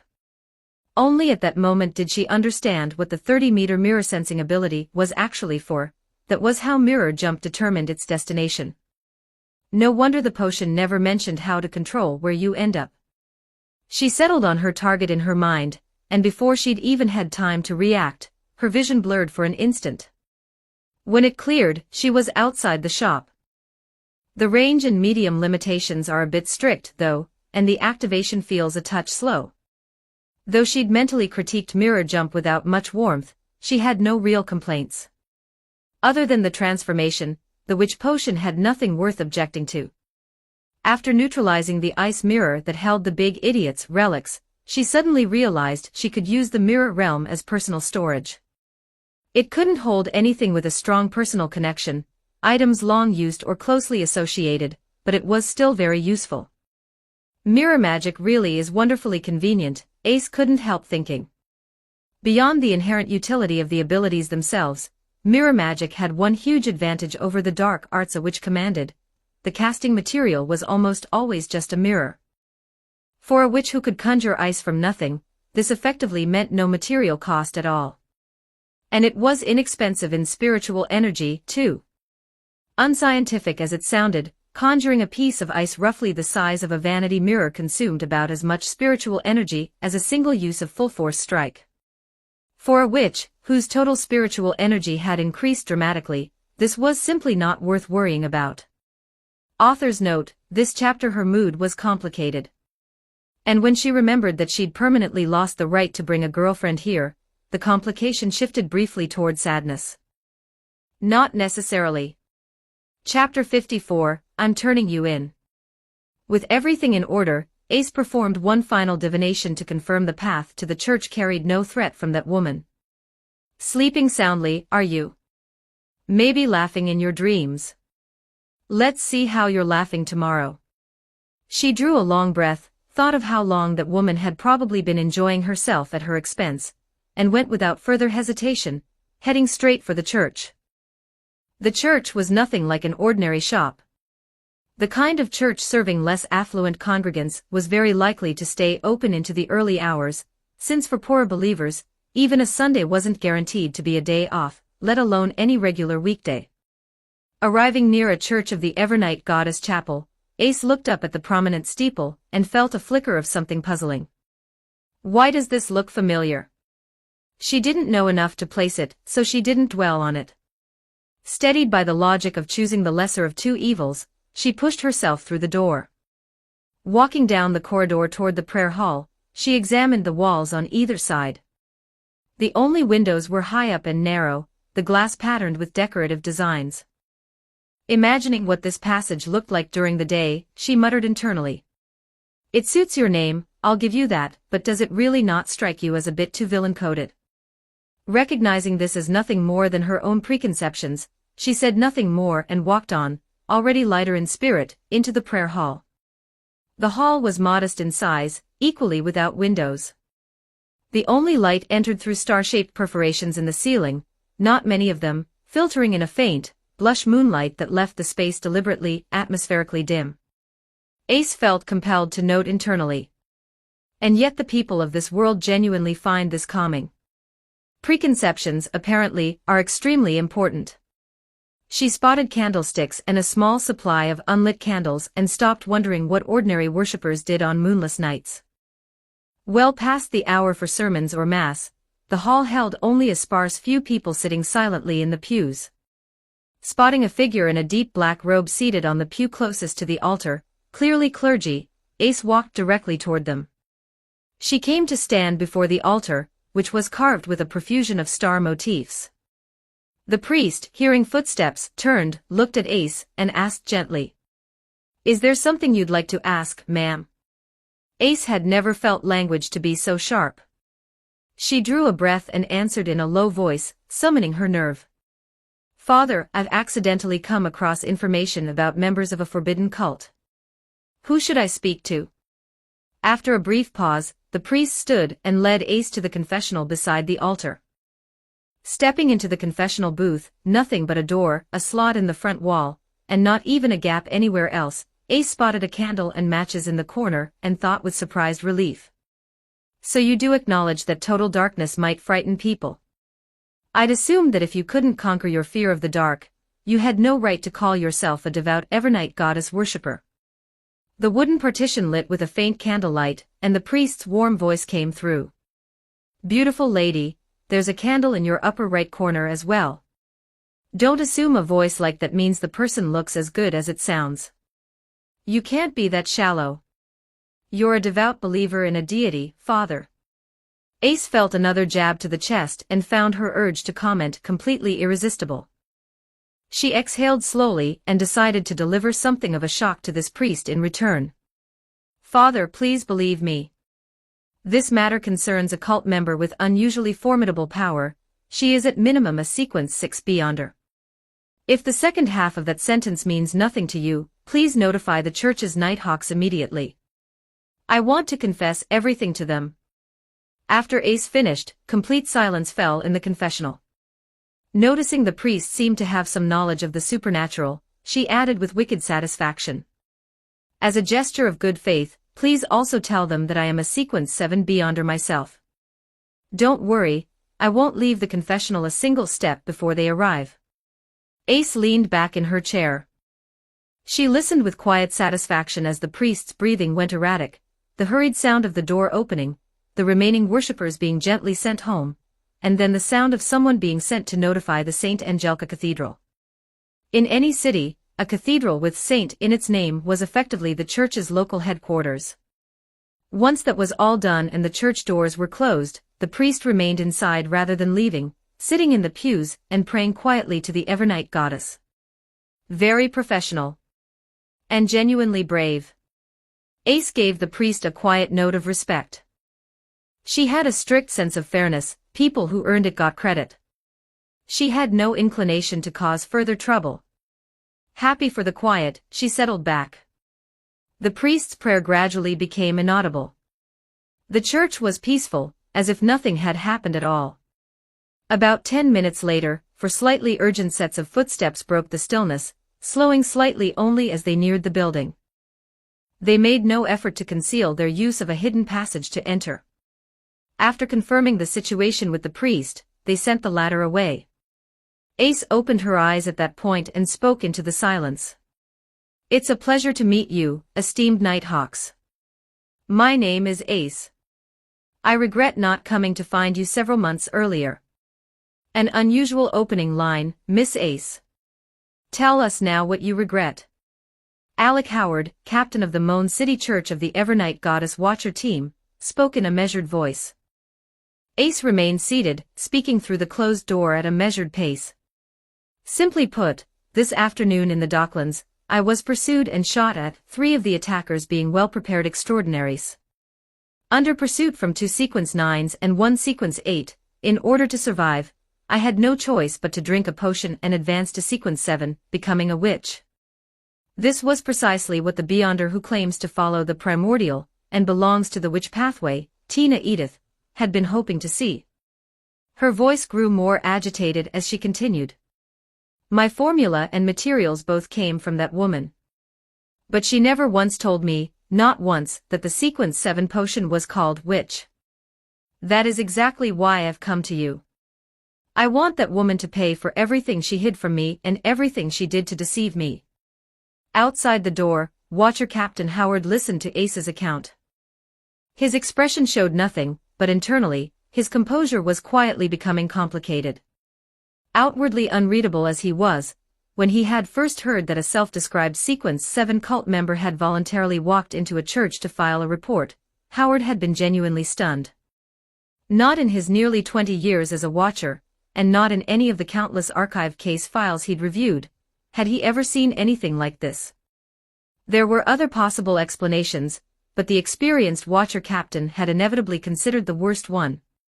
He also genuinely could not imagine what this cult could have done to drive a Sequence 7 Beyonder to the point of risking instant death by running to a church to report her own superior. Now, familiar as he was with the witch cult and their methods, Howard hadn't fully accepted everything this person had said, but having found no obvious inconsistencies, he allowed himself a quiet breath of relief and set aside his worst-case assumption. A sympathetic situation. Is there anything else you'd like to say? That's essentially it. That woman was very careful, she never revealed much. And I'm not certain the face I saw was her real one. Then please open the door now and walk out slowly. Do not make any unnecessary movements. Otherwise the consequences will be yours to bear. Ace did as she was told and stepped out of the confessional. Author's note, this chapter outwardly unreadable as he was, when he had first heard that a self-described Sequence 7 cult member had voluntarily walked into a church to file a report, Howard had been genuinely stunned. Not in his nearly 20 years as a watcher, and not in any of the countless archived case files he'd reviewed, had he ever seen anything like this. 202505134464. I've never seen anything like this in my life. I've genuinely never seen anything like this. Chapter 55, Confession. Looking at four Nighthawks pointing guns at her, Ace's mind contained nothing but embarrassment. The impeccable seriousness of the four Nighthawks helped slightly, but she still couldn't help dropping her gaze, not sure how to face people who clearly knew what which meant. The four Nighthawks, black thin coats, top hats, looked at Ace, who had walked out obediently and was now standing with her head lowered looking a little pitiful. They neither said anything that might provoke her, nor relaxed their vigilance as a result. The Witch Pathways Extraordinaries were known for their ability to manipulate and deceive others. And with a matter involving an evil god and a cult, no level of caution was excessive. Even if the person before them held nothing back and sincerely wished to leave the wrong path, that didn't mean things were necessarily this simple, or even that her desire to come clean necessarily originated with herself. Beyond that, as the Church's extraordinaries, their knowledge of other pathways was well beyond what any unaffiliated Beyonder possessed. Though admittedly, the Church had only roughly determined what abilities a witch held less than 4 years ago. To say nothing else, with the ability to use a mirror as a stand-in double, this tall and striking witch was far from defenseless against them. Alec Howard thought through what Ace had said and confirmed with her gravely. So you haven't yet established a connection with the evil god Primordial Witch, not through speaking her name aloud, or through any ritual with her as the object of petition? Ace shook her lowered head. I only heard the name Primordial from that woman's mouth this afternoon, when she handed me the formula and materials. Ah, the potion's knowledge does include a full name. Howard, who had not particularly relaxed to begin with, immediately cut in. Don't try to recall the full name. The already distracted Ace startled at Howard's sudden sharpness and immediately shook her head, worried that a half-second's delay might result in a bullet. I wasn't going to. I know evil gods' full names can't be carelessly spoken. Before she'd finished, Howard cut in again, just as seriously. It's not only speaking aloud, if it's in ancient Hermes, even just mentally recalling it could draw the evil god's attention. Quite a few people have died in their sleep from strange causes after encountering and internalizing certain forbidden knowledge. Ace startled. Wait, what about regular Hermes? The full name the potion gave me is in Hermes. I don't know ancient Hermes, except for the spell incantations the potion gave me. That's considerably less dangerous. Howard didn't elaborate. He paused a few seconds in silence and decided to take this witch to St. Angelica Cathedral first. For a devotee of the Evernight goddess, and Beyonder with a possible connection to an evil god was dangerous, but not alarming enough to cause undue tension. Walk ahead of us. Once we're outside the church, follow my instructions strictly. Otherwise we are authorized to use lethal force. All right. As if relieved of a burden, Ace immediately turned and led the 4 Nighthawks out of the church at a normal pace, then followed Howard's directions and walked ahead of them. The 4 Nighthawks quickly discovered that once outside the church, the witch ahead of them had visibly relaxed, strolling as though on her way home. With 4 guns trained on the back of her head, she was not only calm but increasingly talkative. How confident are you of catching that woman, gentlemen? She shouldn't know yet that I came to find you. I divined the path to the church before coming and confirmed it carried no threat from her. If you need me as bait, just say so. If not, that's fine too, just let me know once she's been dealt with. When you fight her, try to disable her first if you can. Her mirror double only activates passively, in response to lethal attacks, at least at sequence 7. Witches are very skilled at curses, so please, whatever you do, don't let any hair or blood fall into her hands. Other personal items you don't need to worry as much about, she can't use them to curse an enemy mid-combat. She also has an invisibility spell, and the ability to jump between mirrors within 30 meters of each other. Please be careful not to let her escape. Noticing that the witch showed no sign of stopping, Howard spoke up. Miss Ace, save the rest for when we reach the cathedral, or you may end up saying it all again. Ace immediately cut herself off, then asked with some anxiety. Then, sir, given that I came forward voluntarily, could you please not take me in for experiments? Howard was slightly amused. Don't spread rumors. The church doesn't dispose of extraordinaries arbitrarily, not unless someone is genuinely beyond redemption. An irredeemable, unforgivable criminal who deserves it entirely. Ace's eyes brightened a little. She'd heard no negative rumors about the Church of the Evernight Goddess from ordinary people in the past few months. That was somewhat reassuring. She nodded, then asked. Good to know, sir. For someone like me, who only had one-sided contact with a cult member and never actually joined, what usually happens? Would I be detained? For how long? Is the food decent? If that woman happens to escape, could I stay in there longer? The 3 younger Nighthawks couldn't help exchanging a glance. They genuinely didn't understand. How was it possible for someone to have just advanced to witch, walk into a church like it was nothing and report the cult, and then have the mental bandwidth to wonder about the quality of prison food, or even want to stay longer? Did she have literally no sense of shame? Howard, for his part, was capable of reading past the words and detecting the embarrassment and resignation beneath Ace's composure. What he couldn't quite grasp was the equanimity itself, as though everything that had happened to her was entirely separate from her own choices. That depends mainly on what you've done up to this point. Howard's tone was slightly odd. Does killing those 3 extraordinaries who were hunting me count as murder? Ace asked, testing carefully. It does, though the consequences won't be severe. You're not going to tell me that's all you've done? Howard's voice carried open skepticism. Because the witch cult operated with the spread of disaster as its mission, and although the current exceptionally strict crackdown had curtailed their more flagrant activities, Howard wasn't about to believe those witches would hand over a formula and materials to a fringe member without any strings attached. Ace, unaware of this dimension of the question, hadn't thought of it. But it reminded her of how she'd resolved the instigator potion's influence, and that the woman had once mentioned that even Watcher team captains in various cities might not know the key was the potion's name. There's more, but I can say with complete certainty that when I was clearing the potion's negative influence, I didn't involve any innocent people. Let's hope so. Wait, did you just say clearing the potion's negative influence? Howard had been only half paying attention, but as an Beyonder himself, he caught the key words immediately. The 3 Nighthawks slightly behind him exchanged instinctive glances, no sound, but their reaction made their surprise clear. Ace continued as though it were unremarkable. That's right. The reason I went from an ordinary person to sequence 7 in under 5 months was because that woman told me the potion's name is the key to clearing its negative influence. That's impossible. One of the rear Nighthawks blurted it out before they could stop themselves. Chapter 56, Beneath the Cathedral.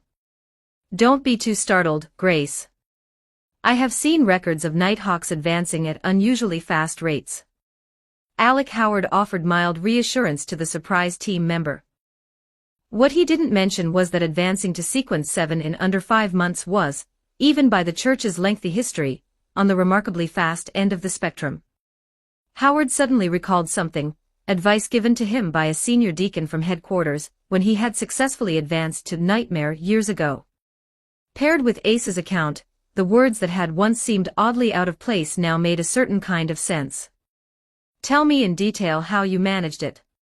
With a hypothesis forming, Howard addressed Ace directly. It's actually straightforward. You simply need to behave in ways that match your potion's name.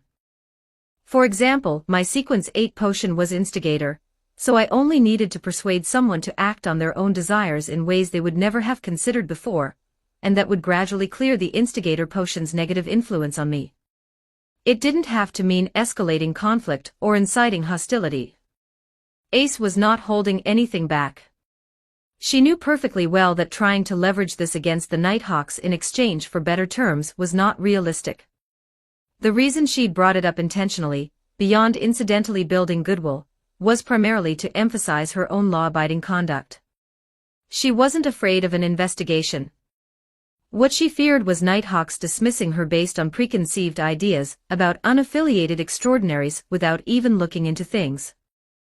Listening carefully to Ace's explanation, Howard not only confirmed his hypothesis, but began to suspect that the witch cult's behavior of spreading disaster was motivated by something far beyond ideology and doctrine. The rest of the walk passed somewhat quietly. Ace had run out of easy topics to raise, and could only walk in silence ahead of them, and quietly reassure herself that social death was preferable to being in a cult, and at least preferable to actual death. There was also the side benefit of testing how well her transmigration secret would hold up under a watcher's examination. By any measure, not a bad trade.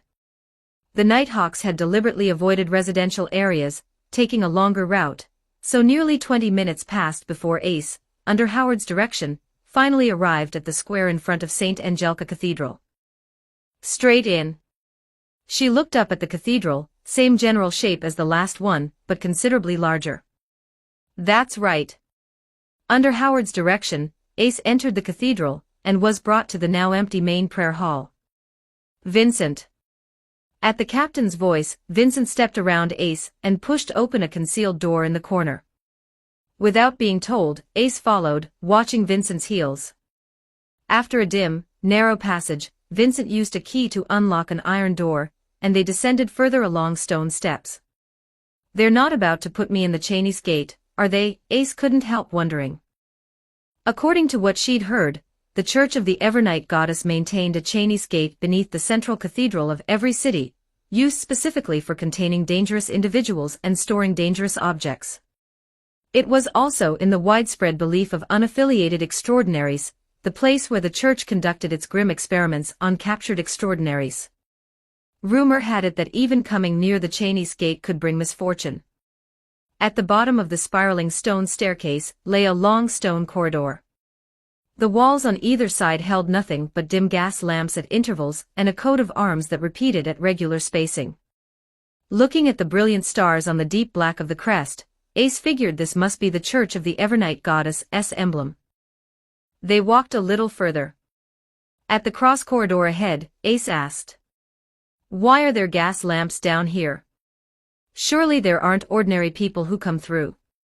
"Not all Nighthawks have the ability to see in darkness," Howard answered simply. Past the intersection and a little further along, Ace's inspiration caught something, and she instinctively looked up. At the end of the passage ahead stood a heavy black iron door. From its center, 7 copies of the same crest from the walls were engraved at increasing scale, radiating outward. Can something really be kept in there without killing people? She could sense tremendous danger from behind that door even without it being open. She felt a small surge of relief when Vincent didn't continue straight ahead, but instead opened a door set into the side of the corridor. The room inside was larger than expected. In the center was a prepared ritual altar. In the somewhat brighter light, a young man with round-framed glasses stood to the side, clearly academic in bearing. Worried about hitting her head on the doorframe, Ace bent slightly as she entered. Having encountered a complete ritual in the witch potion's knowledge, one glance at the central altar gave her a rough sense that a ritual was about to be performed. Howard gave Ace no time to observe further. In a tone that admitted no negotiation. "Miss Ace, please find a comfortable position and sleep for a while against the wall. I suggest choosing a posture that will be comfortable. Once you wake, we'll formally discuss the matter of you and the cult member. Don't all look at me, I'm not refusing to go." Sensing 5 pairs of eyes converge on her, Ace immediately nodded, turned, and walked straight to the wall. A slightly unpolished voice from behind asked quietly, "Captain, is this really all right for the lady? You really didn't need to be that considerate." Already embarrassed, Ace heard this and could have sworn she imagined the sound of 4 other people failing to hold in laughter. Ace immediately lost any interest in speculating about the ritual's purpose. She moved quickly to the wall, folded her legs and sat down, placed both hands on her knees, and pressed her flushed face into them. It wasn't a particularly comfortable position. It wasn't one she could sleep well in, either. Almost at the same moment, an abrupt but overwhelming wave of sleepiness enveloped her completely. Her eyelids began fighting immediately, and she lost without putting up much resistance, sinking into sleep in under a second. Just before consciousness slipped away, one urgent thought managed to surface. Am I going to stay upright in this position? I'm definitely going to fall over, aren't I? Ace, who had been about to struggle, found herself suddenly awake again. The scene around her had changed in an instant. She was back in that New Year's evening, sitting on the rear face of a tall clock tower, dangling her feet, and watching brilliant fireworks unfold in the distance. Am I dreaming? Looking at the completely transformed scene, her mind was sharp and clear with the thought. She quickly noticed something else that was wrong. She seemed to have lost control of her body in the dream. It was as though the dream body couldn't sense her desire to look around, it simply kept staring at the distant fireworks, and the windows lighting up in the houses below, legs swinging without a thought. What was harder to accept was that she could still feel the weight in her chest, and the soft brush of hair against her cheek. In the corner of her vision, she was still wearing the black outfit she'd bought tonight. Why am I still a woman in my dream? She thought with a touch of sadness. And recalling it more carefully, she realized with greater sadness that she could no longer remember what her previous body had felt like at all. This gentle melancholy reached the dreaming version of herself, and the original contentment and ease in the dream shifted slightly. The body that hadn't been listening to her now slowly lowered its head, feet easing their swinging. Only then did Ace notice she wasn't wearing shoes. Her bare feet were simply exposed to the open air. The moment she registered the bare feet, the sensation of coolness reached her. This should be a dream, but why is my thinking so clear, while my body only responds to emotions? Still a woman, fine. But why no shoes? I'm not a foot person. Just as Ace was puzzling over this thoroughly strange dream, a warm voice interrupted her thoughts. A beautiful scene. I hope it eases the sorrow in your heart. Without waiting for her own response, her body automatically turned toward Alec Howard, who had appeared beside her at some unknown moment, and asked without any apparent strangeness. Sir, am I going to fall? Chapter 57, A Peculiar Wakefulness. What a stupid thing to say. Ace very much wanted to cover her face, but the dream body wasn't cooperating. She mostly understood. That oddly simple question had probably stemmed from her anxiety about her sleeping posture. The dreaming version of herself seemed unable to distinguish dream from reality, and had also become considerably more direct. So on seeing the person responsible for all of this appear, she'd immediately expressed her concern in a single blunt, contextless sentence. That's actually how someone in a dream is supposed to behave. So what's going on with my clear-headed awareness right now? Is it related to my transmigration? I don't usually dream like this, is it because I didn't fall asleep naturally? She speculated, but couldn't land on a reason why having this partial consciousness served any purpose. She'd just proven she couldn't even prevent herself from speaking. Alec Howard blinked, then worked out what the question meant. He shook his head, smiling visibly. You won't fall. But don't you have other concerns? Ace received the reassurance without further questions and turned back to watching the distant fireworks, answering with an air of complete indifference. Humph. I haven't done anything wrong. Why should I be worried? So direct. So guileless. Ace knew this was perfectly normal dream behavior, but she could barely watch. Is that so? Howard settled down beside her, tone unconvinced. Of course. Ace immediately responded by planting both hands on her hips in protest, and then, without Howard asking a single thing, simply began talking on her own, starting from the moment she'd become an assassin and working through everything she'd done and encountered. Howard listened without a word. Ace, meanwhile, began experimenting, testing what she could and couldn't influence. Through trial and error, she gradually found that her clear awareness could exert simple effects on her dreaming self. She could control one hand, for example, pushing the hair that kept brushing her face behind her ear. She could control her throat and say what she wanted to say. She could stop one foot from swinging. In short, she couldn't simultaneously command every part of herself the way she could when awake, but targeting a small section at a time was entirely manageable. And whenever her attention shifted from one part to another, the previous section automatically reverted, without any perceptible change. So in an abnormal sleep, a portion of consciousness remains awake. Is this to prevent the transmigration secret from coming out? But then why bother? I could voluntarily reveal it. And besides, I'm not usually like this when I sleep. The experiment had produced results, but raised more questions. Now she found herself genuinely curious, hoping Howard would ask something more pointed, to see what exactly was going on here. This had actually been one of her original reasons for seeking out the church, just not under circumstances anywhere near what she'd imagined. And right as the dreaming version of herself had just reached the part about clearing the instigator potion's influence, Ace's inspiration was triggered. An unknown, unfamiliar force suddenly appeared in her perception. Is this the power generated when a deity responds to a ritual? She had no other explanation. This force was so solemn, so vast, so ancient, and yet it made her tremble involuntarily. Even with her consciousness still submerged in the dream, her inspiration couldn't ignore it. It fed the sensation back into the dream, trying to wake the dominant consciousness. The dream itself became unstable, even the distant fireworks began flickering and breaking apart. As the dream destabilized, Ace felt more and more of her awareness surfacing. The portion of the dream body she could control expanded, and she even began to dimly sense her physical body in reality. A force of profound calm, one that stilled both mind and spirit, settled over the dreamscape, and the fraction of her consciousness that had been maintaining clarity began to ebb. She sensed this force was not impossible to resist, but she made no move against it. The force arrived abruptly and departed completely. The dream steadied again.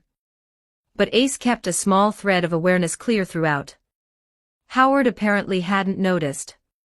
Looking at the faintly unsettled Ace beside him, he spoke in a calm, reassuring voice. It's past. Nothing to worry about. Howard's steady, gentle voice dissolved the last residual unease in Ace's sleeping awareness. He looked at the now fully settled Ace and asked directly. I believe you haven't done anything wrong. So tell me, why did you first decide to become an Beyonder? As for that, honestly, I can't understand my own thinking back then anymore. An instinctive disclaimer first, then the dreaming self began, somewhat bashfully, describing the big idiot situation and the gambler's logic behind his choices. After hearing this, Howard pressed further. And after you became an assassin, why didn't you return to gambling? Ace immediately stepped in for her dreaming self. Because when the assassin potion was drunk, that gambler was already dead. The person living in his place now is someone completely different. That was what she said, but the words she actually heard herself speak in the dream were strangely altered, because my thinking changed completely after drinking the potion, compared to before. The near-death experience during the potion's effect is something I remember very vividly. She tried to push further, to state the truth, to mention things from before the transmigration, and found she was powerless. The words that left her mouth became entirely reasonable, attributing all the inconsistencies in her behavior before and after to relief and fear following a narrow escape from death. And it wasn't only her words that had become strange. Howard, apparently unaware of anything unusual, didn't remark on it. He pressed on. "Could you tell me what you looked like before?" Looking at the hesitating Ace, he added. "Don't worry. I won't laugh." Ace could feel clearly that the apparently ordinary reassurance carried a force that promoted calm, and she sensed the dream shifting, as if trying to show something in response to that guidance. Ace let go of her hesitation at the reassurance, and was just beginning to gesture for a more accurate description when Howard cut her off. "That is what you looked like, isn't it?" Ace turned, slightly confused, and there in midair, both of them appeared, the big idiot's figure, and beside it, a normally built male figure enveloped in a faint gray mist, her own form before transmigrating. Both of them did, technically, count as her previous appearances, so Ace registered no surprise and simply nodded slowly, as if she hadn't yet figured out where the images had come from. Both images, and she still noticed nothing. The still lucid part of Ace sighed. The pre-transmigration figure had been her doing, except for the faint gray mist. And even with both images side by side, Howard detected nothing off. Apparently whatever that gray mist represented was preventing her from revealing anything unrelated to this world. So why go to the extra effort of keeping her partially awake during the dream? If she hadn't been interrupted by an external force, all this partial wakefulness gave her was the ability to watch herself reveal everything, without even enough clarity to resist. Just as Ace was deeply puzzled by her own anomalous dream state, Howard stood.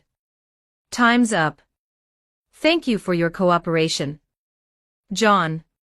At his words, Ace's inspiration was triggered again. This time it felt as though something had been unlocked, the dream destabilized once more. And this time, Howard made no attempt to stabilize it.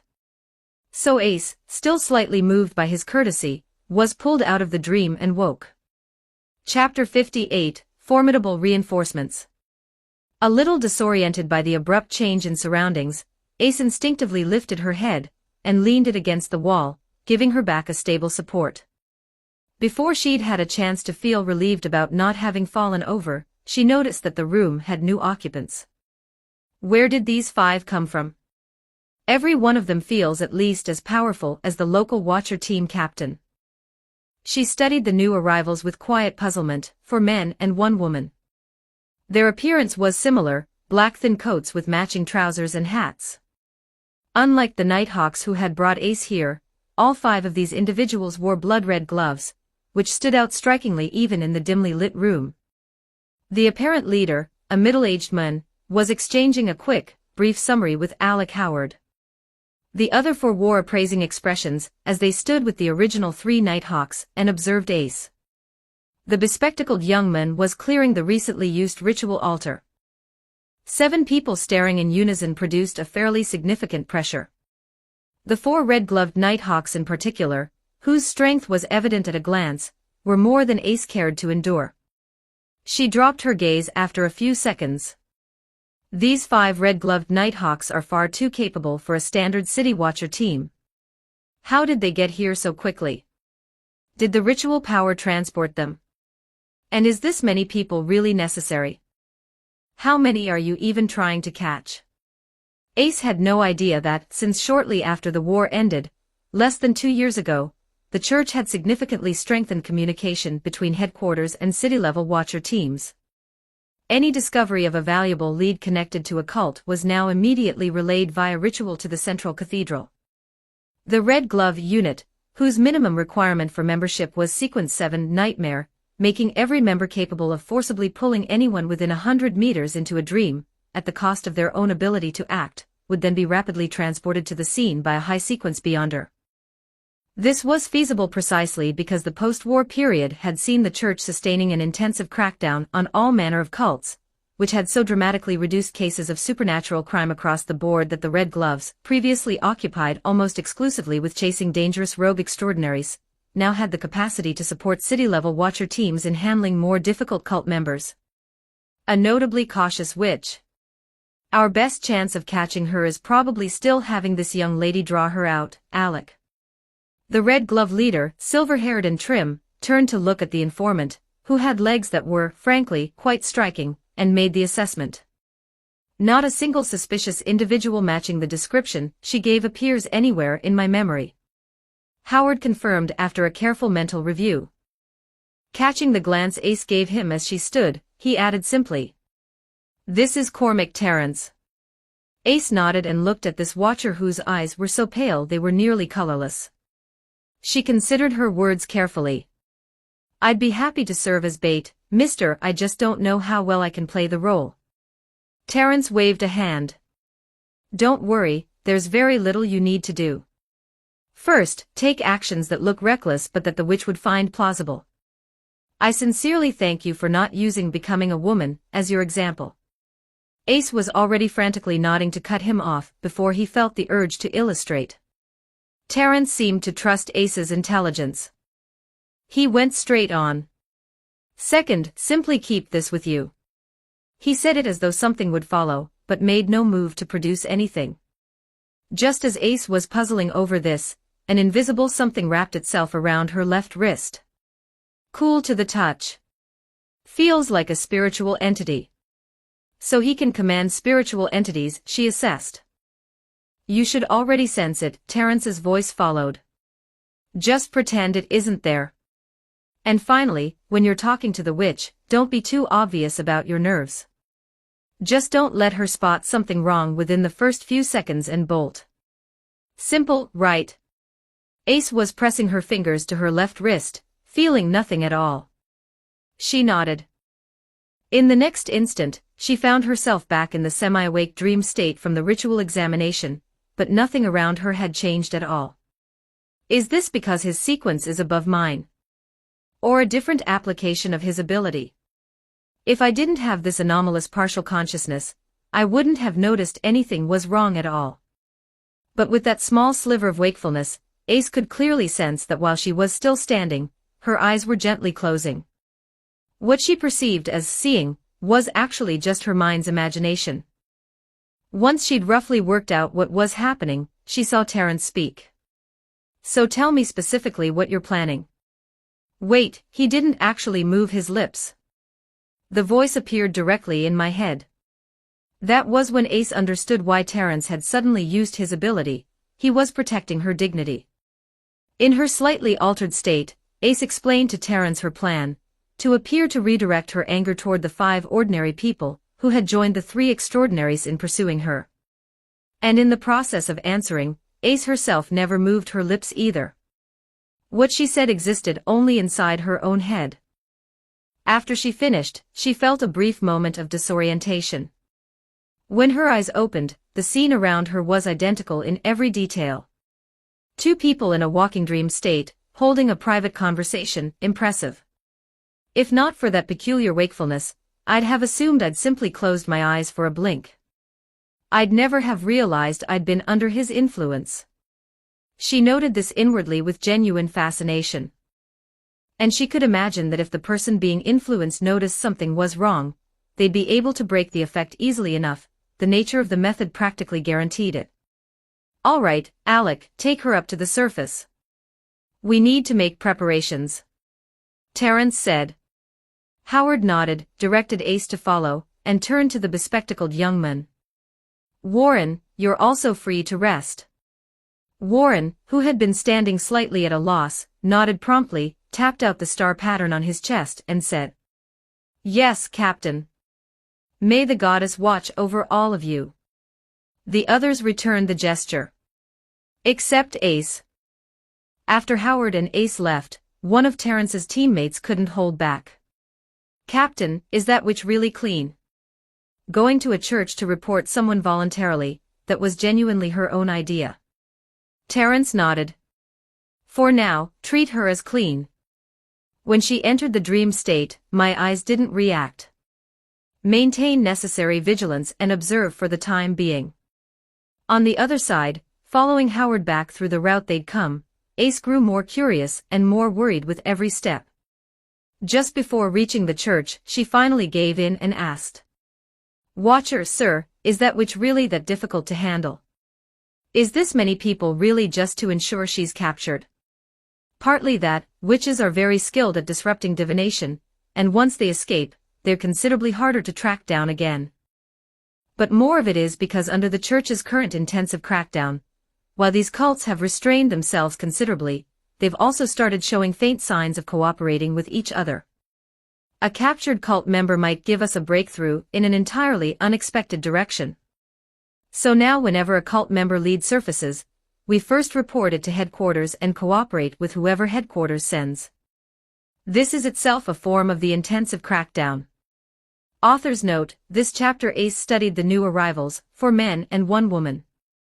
Their appearance was similar, black thin coats with matching trousers and hats. Unlike the Nighthawks who had brought Ace here, all 5 of these individuals wore blood-red gloves, which stood out strikingly even in the dim light. The Red Glove Rapid Response Unit. Chapter 59, An Unexpected Hour. "Good to know it's not because she's too powerful." Ace said it as she quietly exhaled in relief. She'd initially been too focused on the surprise of the Red Glove elites, and too wrapped up in her own embarrassment and the strangeness of the dream state to consider the actual threat level of the target. Only after walking alone for a while did she start to wonder how dangerous that woman truly was. "You don't need to be too concerned about that. She's very likely a Sequence 6 witch. Sequence 5 extraordinaries have standing to occupy senior positions in virtually any organization. It would be unlikely for one to be stationed in a city this off the beaten path to recruit new members." Howard considered for a moment, then added, "By the way, from what we understand, the most notable ability of a Sequence 6 which is the creation and manipulation of invisible threads that impede an opponent's movement." "Threads? I wonder what effect Black Flame would have on those." Ace nodded. Then, as the church door came into view, she asked a final question. "Sir, does something given voluntarily by a witch carry any effect?" "Unlikely to be significant. Witches are universally cunning. They wouldn't leave an obvious weak point, even if they didn't anticipate you being this." Howard paused and produced the last word, courageous. "I really was furious to the point of not thinking clearly back then. I didn't even think to bring that book back. It might not have told me anything, but the Nighthawks might have found something in it." Ace had been quietly reproaching herself for this, but hearing Howard's words stopped her short. She immediately bent into a bow. "I'll be on my way, sir." As the words landed, Ace slipped into the shadows instantly. Howard activated Aura Vision in the same moment, and watched the witch stride away quickly. He said nothing, only letting himself reflect briefly. "I hope your choice wasn't made on impulse alone." On Ace's end, she had the distinct sense that her life ahead was going to be uncomfortable. Even if the Nighthawks, on account of her cooperation, didn't have her imprisoned, she was an unaffiliated Beyonder now. Regular monitoring and strict management were unavoidable. The thought of periodically facing a watcher who knew her entire history made her feel preemptively embarrassed. But thinking carefully about the alternative, trying to run, or going along with the cult, social death was not so hard to live with. However much the situation might sting, Ace would not regret the choice. It would only deepen her contempt for the person who had created this situation. She was clear-eyed about her own reasons for doing what she'd done. Ethics, principle, and risk calculation were all secondary factors. The primary one was simple. She could not accept letting someone who had humiliated her this thoroughly get away without paying for it. She drew a sharp breath and activated Aura Vision to look at her left wrist. Even knowing something was there, even with the persistent cool sensation against her skin, she could see nothing off about it at all. Even a witch's heightened inspiration was ignoring the spiritual entity's existence. Since there was nothing to observe, Ace put it out of her mind, and began actively searching from the Kevin bar's vicinity for the remaining 5 ordinary people connected to the dead cult members. Her only information was a vague impression of their faces, nothing else. Even with divination, finding them wasn't going to be easy. But for this task it was the process that mattered, not the outcome. The Nighthawks hadn't explained their reasoning, but Ace could roughly piece it together. The Nighthawks likely had a way to prevent that woman from using divination to discover that meeting with Ace carried significant danger, but since it was a divination concerning the woman's own safety, they couldn't make the result show no danger at all.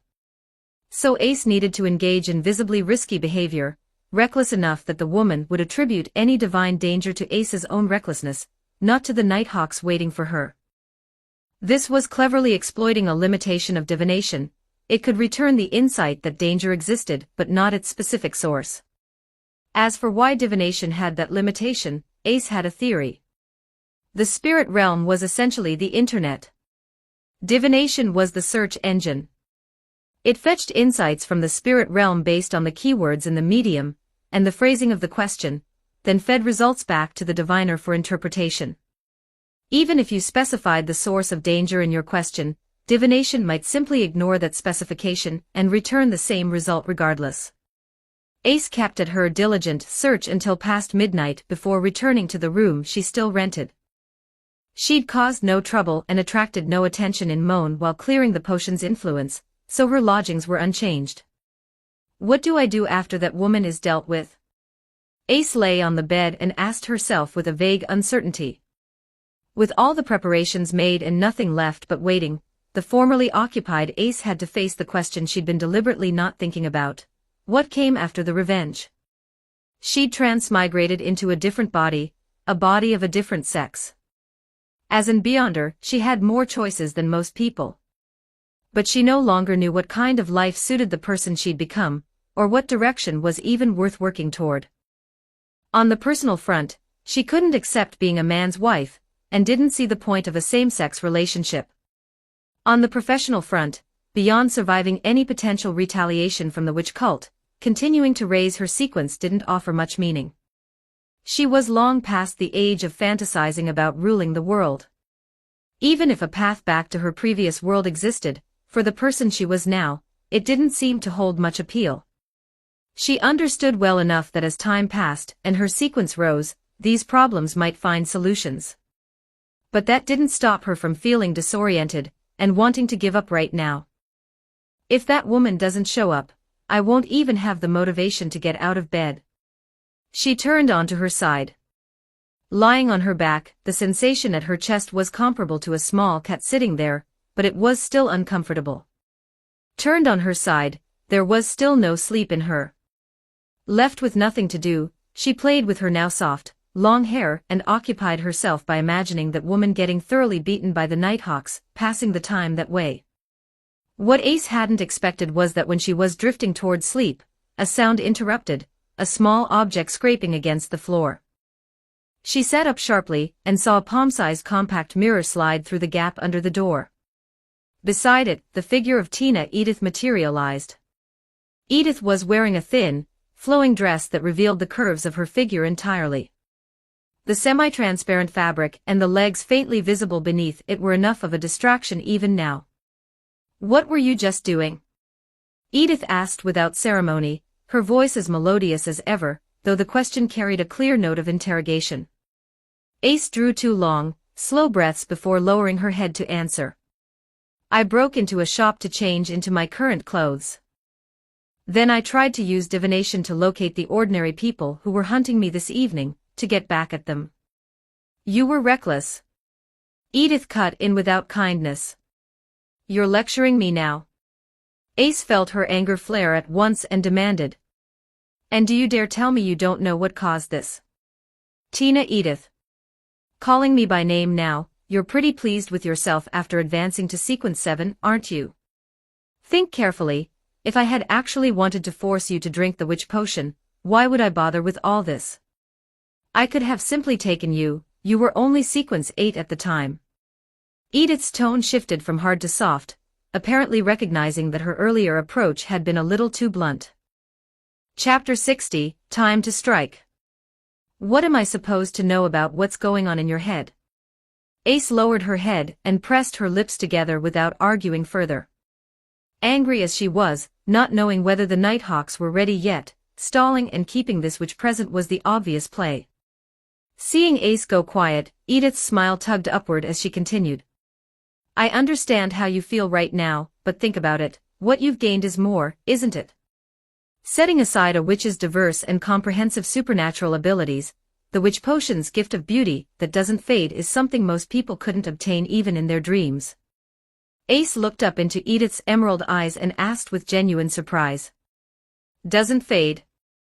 You mean it won't deteriorate with age? Edith shook her head.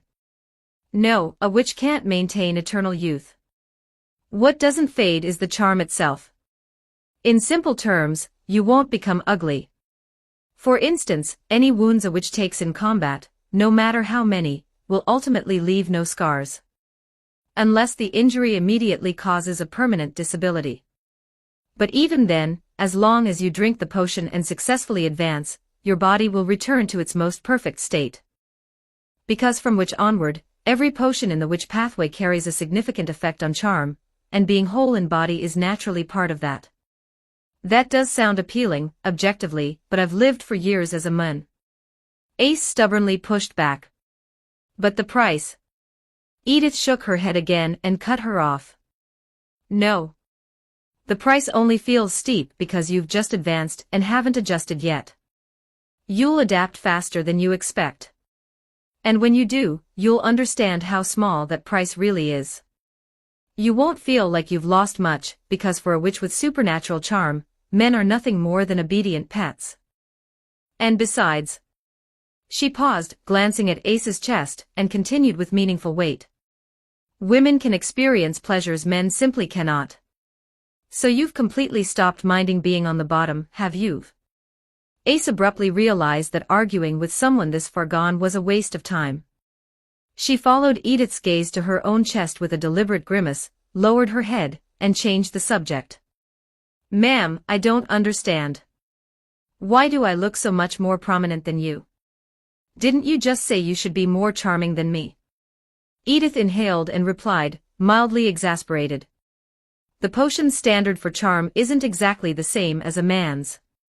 As for your figure, no witch is plain-bodied, but someone like you, I genuinely haven't seen. It probably has something to do with your body before the advancement. Though, well, I'm not certain. When you have the opportunity, try testing it against a forsaken person yourself. Does this mean anything?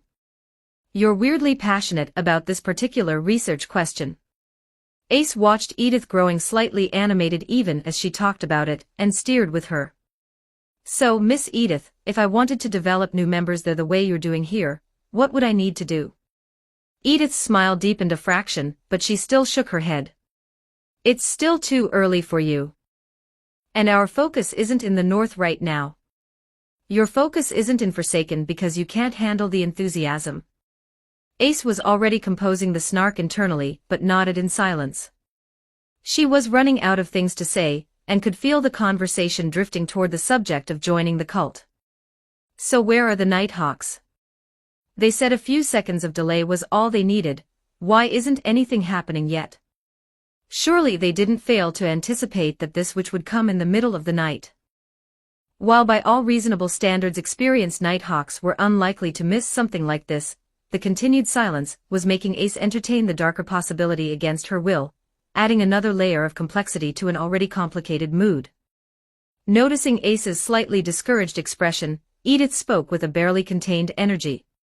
Enough of that, plenty of time later. Let's talk about something more enjoyable. The slightly excited uptick in Edith's voice pulled Ace's head up instantly. She looked at the smile spreading freely across Edith's face, felt a premonition of something bad, and took a deliberate step away from the woman. What did you want to talk about, ma'am? Edith responded as if the answer were obvious. Joining us, of course. Honestly, you have no other real option. You should still remember what I said, no organization trusts an Beyonder who isn't on the same pathway as them. Even if someone agreed to take you in, you'd always be a subordinate beneath them.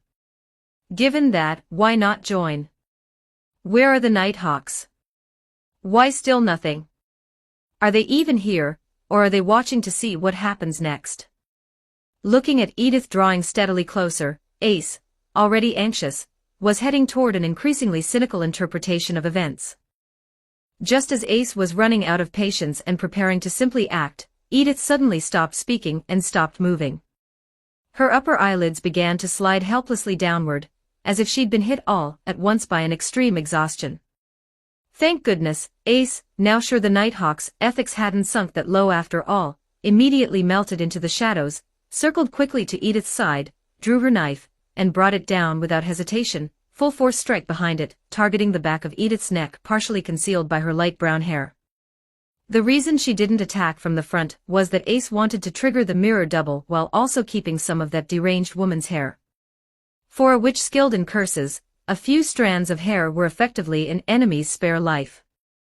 At that exact moment, a voice outside spoke a phrase in ancient Hermes, carrying unmistakable gravity. Ace could make out only two words she recognized within it, mirror and jump. With her heightened inspiration she sensed a change spreading through the area around her, though she didn't know what it meant. Edith, whose inspiration was sharper, was jolted awake by it. Feeling the danger, she immediately activated her mirror double proactively. Ace's intent was thwarted. Cutting the hair wouldn't count as a lethal attack and couldn't passively trigger a mirror double, but it would still register as an attack to an actively triggered double and be deflected accordingly. After slicing through the compact mirror that appeared out of nowhere at Edith's previous position, Ace immediately felt thread after invisible thread winding around her limbs, making fast, free movement impossible. Already warned, she immediately conjured black flame at her bound hands and feet. The flame couldn't burn through the invisible threads, but it disrupted their control, making them easier to slip free of. Before she'd gotten loose, a ball of orange-yellow fire slammed into the room's only wooden door. The door exploded outward. Edith, materialized beside it, charged through without hesitation. Chapter 61, A Righteous Beating. The reason Edith chose such a conspicuous exit was that Tina Edith, fluent in ancient Hermes, knew precisely what the phrase outside meant. Mirrors in this area are sealed against jumping. Before she escaped the area affected by that declaration, nothing could teleport between mirror surfaces.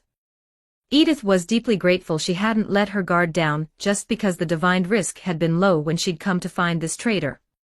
She'd taken extra precautions precisely because of that reading, and without them, in a room with no windows, with mirror jump sealed, she'd have had very few options for escape. In terms of raw destructive power, witches were limited for a considerable stretch of their development. Even with her quick reaction, the moment Edith burst out of the room, the overwhelming drowsiness hit her again. This time, prepared, she immediately generated black flame, and let it burn through her body. Mirrors in this area are sealed against entry. A second declaration, full of authority, and the sound of shattering glass rang out simultaneously, completely cutting off Edith's plan to use the mirror world to escape. Edith herself didn't yet have the ability to travel through the mirror world, but under the church's increasingly intense crackdown, higher-ranking witch cult members had provided her with items that granted similar abilities, albeit with limited uses. Freed from the drowsiness by the pain of burning herself, Edith didn't lose her composure when her original plan collapsed. She moved rapidly in the direction opposite to the authoritative declaration's origin. As long as she could escape the sealed area before her mirror doubles were exhausted, she still had a chance. This was part of what made witches difficult to handle. Against supernatural abilities that weren't lethal but had immobilizing effects, a witch could forcibly break free through self-harm, without making her condition worse in the process. But she hadn't taken 2 steps before a red-gloved woman stepped into her path. The overpowering exhaustion struck again. She burned herself free without hesitation and tried to change direction, only to find she was surrounded. On both flanks, 2 more red-gloved nighthawks closed in steadily. Behind her, a watcher carrying a sword with a certain sense of solemn antiquity, alongside the silver-haired Cormac Terence, closed the ring. At a slightly greater distance beyond the circle, 3 regular nighthawks had their guns trained on her. Looking at this seamlessly prepared formation, Edith's expression darkened completely. Understanding she was trapped with no way out, she asked with undisguised bewilderment. How did you catch that traitor so quickly? But it was only Ace, outside the circle, who answered. Simple, I walked into the church and turned myself in. The Nighthawks had no interest in conversation. Terence closed his eyes immediately and forcibly pulled Edith into a dream with his ability. The moment her movements became sluggish, his 4 teammates fired without hesitation. When the sound of shattering glass came, another watcher pulled Edith back into a dream, making her again a sitting target for the rest.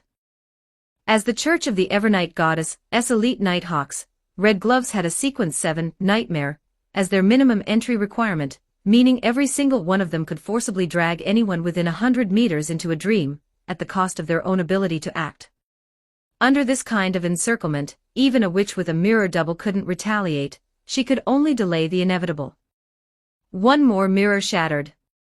Out of doubles, Edith endured the agony of the shot to her head, and still managed to taunt Ace.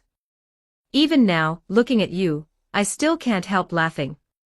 Thinking about you never being able to laugh again, I can't help it either. Ace shot back immediately.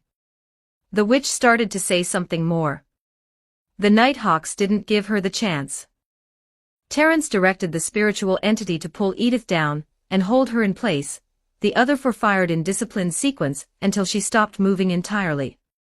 The whole thing moved so fast that Ace had no chance, after finishing her line, to send the woman off with a parting ice lance. Looking at Edith, no longer breathing, Ace felt no great surge of satisfaction. She only found herself thinking, quietly. At least that woman is dead. Even if I died right now, I couldn't call it a loss. We owe you a genuine debt for drawing her out, Miss Ace. Without you, we couldn't have pursued her, finding her in the first place would have been far from certain. Terence walked over with a pleasant expression as Ace approached, ice lance in hand. Ace hesitated a moment, then couldn't help asking. Mr. Terence, if I could ask, when exactly did you get here? What she was really asking was why the Nighthawks hadn't simply acted immediately, and had instead let her talk to that woman for as long as they had. Given that twisted final grin, and the way Edith had been pressing closer and closer, Ace wasn't convinced the woman had simply wanted to chat about joining the cult. Reading the meaning behind the question, Terence explained with a slight awkwardness. I actually followed you from before midnight. When the witch came to find you, we were already deploying the encirclement, we just needed a little more time to set it properly to be safe. Ace, who hadn't particularly been counting on an explanation, nodded. She suddenly realized she had no idea what to do next, and didn't seem to have anything to contribute. The red glove carrying the solemn ancient-looking sword was walking carefully back, both hands on the hilt, blade pointing upward. The other 3 red-gloved Nighthawks were methodically cleaning up any traces of the fight. The 3 regular Nighthawks who had escorted Ace back had already departed in different directions, none of them toward St. Angelica Cathedral. Terence stood before Edith's body. After some deliberation, he looked toward his one female teammate. Eleanor. But the moment his voice said her name, Eleanor shook her head, firmly, and with obvious resistance. Vigorously enough that her black ponytail swung from the left side of her face to the right.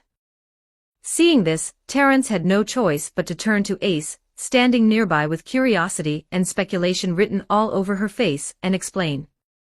Eleanor's exceptional in every way, except for a severe case of mysophobia. Anything she considers unclean, like a witch, she absolutely refuses to touch. Just mysophobia, then? Ace hadn't fully pieced together Terence's intention, and only nodded without moving. It wasn't until Terence continued to look at her without any sign of looking away that she finally asked. Me? Terence answered with complete sincerity, more appropriate than me. Nothing comes for free. Ace let out a quiet sigh, started toward the body, and asked with inevitable curiosity. Mr. Terence, if I hadn't been here today, what would you have done? Terence considered this and answered. Waited until the others finished what they were doing, then everyone would watch together while it got handled. What's the point of that? Not quite understanding, Ace examined the body, still impressive in most respects, whatever else could be said. Following her inspiration's guidance, she quickly located a point of interest in the left breast pocket of the clothing. The repeated prompts signaled something unusual about what was inside. Is this the item she used to create that fireball and blow the door open? She was about to turn the pocket inside out, then thought better of it and asked Terence. Sir, when handling an item with unusual abilities, is it safe as long as you don't touch it directly? Chapter 62, Another Anomaly. Not absolutely safe. The abilities and side effects of these kinds of items can be extraordinarily diverse. But indirect contact is certainly safer than direct. Cormac Terence said.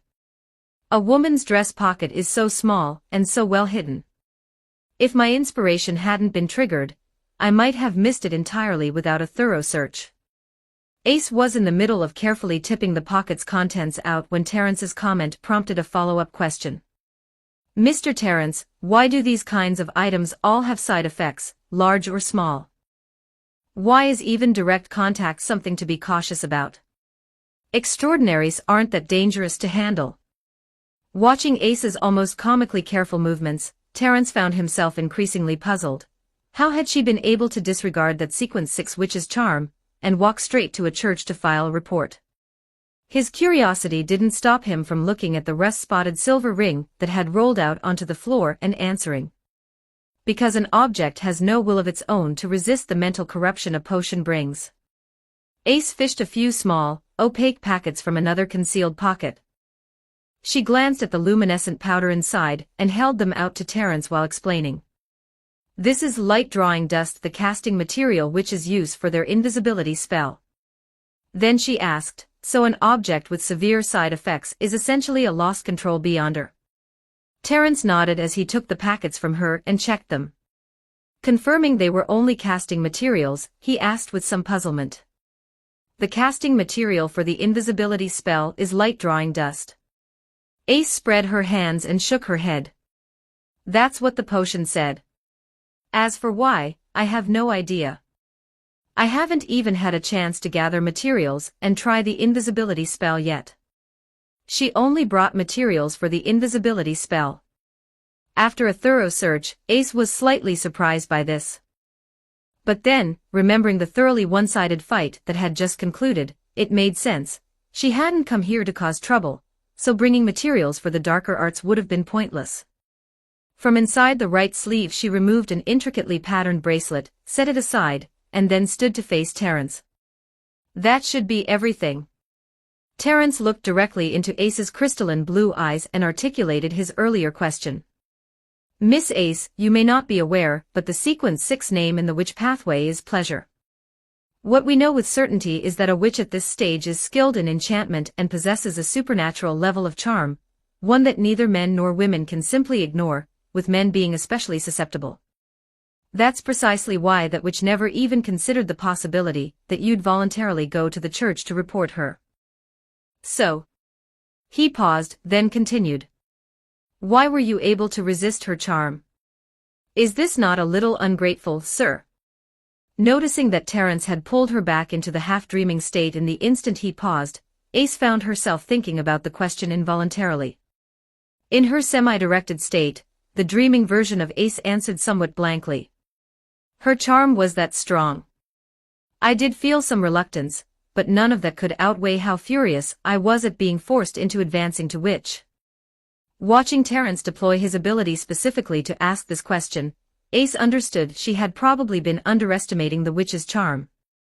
Had that woman's final, let's talk about something enjoyable, actually been an attempt to enchant her, to make her stop resisting joining the cult? And beyond the already difficult choice, was this how the witch cult prevented new members from being disloyal? But I genuinely didn't feel it much. She was very attractive, I admit, but I didn't feel any desire to be her devoted follower. The most she ever achieved was becoming a recurring presence in my dreams for a few days after each meeting.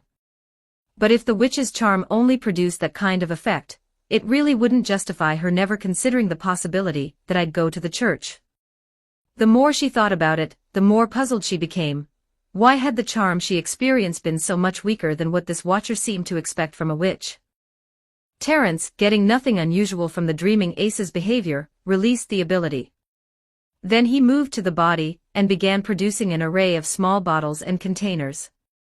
The just resurfaced Ace, looking slightly dazed but inwardly alert, couldn't help wondering. Is this another one of my peculiarities? Or is the ability that lets me maintain partial awareness while dreaming manifesting this way when it comes to being enchanted? Is that a little too convenient? And those two anomalies could be loosely interpreted as different expressions of the same force, but then what about the gray mist that concealed the fact that I'm a transmigrator? Is there more than one powerful entity involved in my transmigration? The more Ace's speculation expanded, the more unsettled she felt. As improbable as it sounded, she instinctively felt that the force behind the gray mist and the force that maintained her partial wakefulness were not from the same source. Everything's already like this, dwelling on things this far out of reach is pointless. I'll lie flat for a while and worry about it later. Still not fully accustomed to everything about her current situation, Ace felt no urgency to stress over problems this distant. But once she recognized that Terence was pulling out necromancy ritual supplies, she decided she could still do something about nearer threats. Being discovered by the witch cult at some point is a real risk. Even if dying right now wouldn't technically be a loss, not dying is still preferable to dying. A small flicker of self-preservation reasserted itself. Ace walked over to Terence. "Sir, a witch has a spell for communing with the dead that doesn't require a ritual. Would my help be useful?"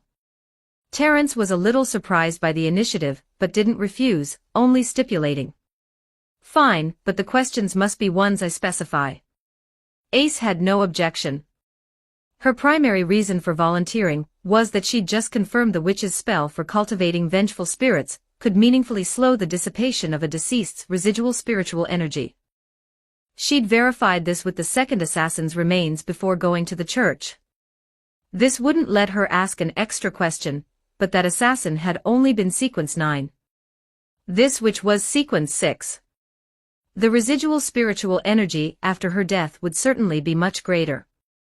Combined with the witch's method to slow dissipation, there was a real chance she could extract the next sequence's potion formula. And Ace was confident that whether or not Terence knew a witch could do this, he wouldn't refuse her help, because her earlier dream state answers had clearly failed to fully dispel his suspicions. He hadn't pressed further only because the answers had shown nothing overtly wrong. A watcher who could make people confess in their sleep would not refuse a cooperative offer from someone he viewed as anomalous, because it gave him further opportunity to observe this witch's behavior and motivations. Perhaps it was the instigator potion's enhancement of her ability to read people's psychology. Perhaps it was a sharper emotional perception that came with her changed body. Either way, Ace had quickly grasped Terence's intent without relying on any supernatural ability. "Don't get excited yet. This is one data point and a tentative guess." She cautioned herself against premature satisfaction. Terence, watching Ace rapidly produce a finished magic mirror for necromancy, confirmed with her, his own inspiration high. The symbols on this mirror are creating an environment similar to that of a necromancy ritual. Ace nodded and added proactively. "Actually, this kind of mirror can also be used to cultivate vengeful spirits or ghosts, and then have a witch direct them. I don't quite understand the use, honestly. Something you can take out that easily doesn't seem like much of a threat." Author's note, this chapter, actually, this kind of mirror can also be used to cultivate vengeful spirits or ghosts, and then have a witch direct them. I don't quite understand the use, honestly. Something you can take out that easily doesn't seem like much of a threat. For sending messages and communication, probably. Chapter 63, Aftermath. Knowing Ace was playing him a little, Cormac Terence said anyway. "That's because you have the means to deal with them. For extraordinaries who can't handle spiritual entities, and for ordinary people, it's still quite a dangerous spell." Ace nodded as she used the spirit binding to absorb the residual spiritual energy near the body into the mirror. Then she asked as a follow-up.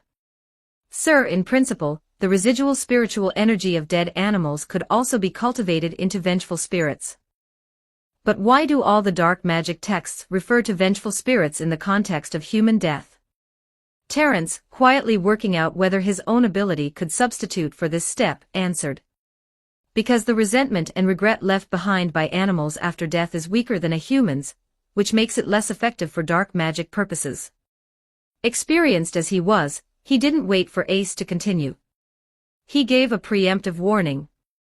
Just to be clear, while what you'd cultivate this way doesn't violate ethics or law, we don't follow national law to the letter when it comes to our work.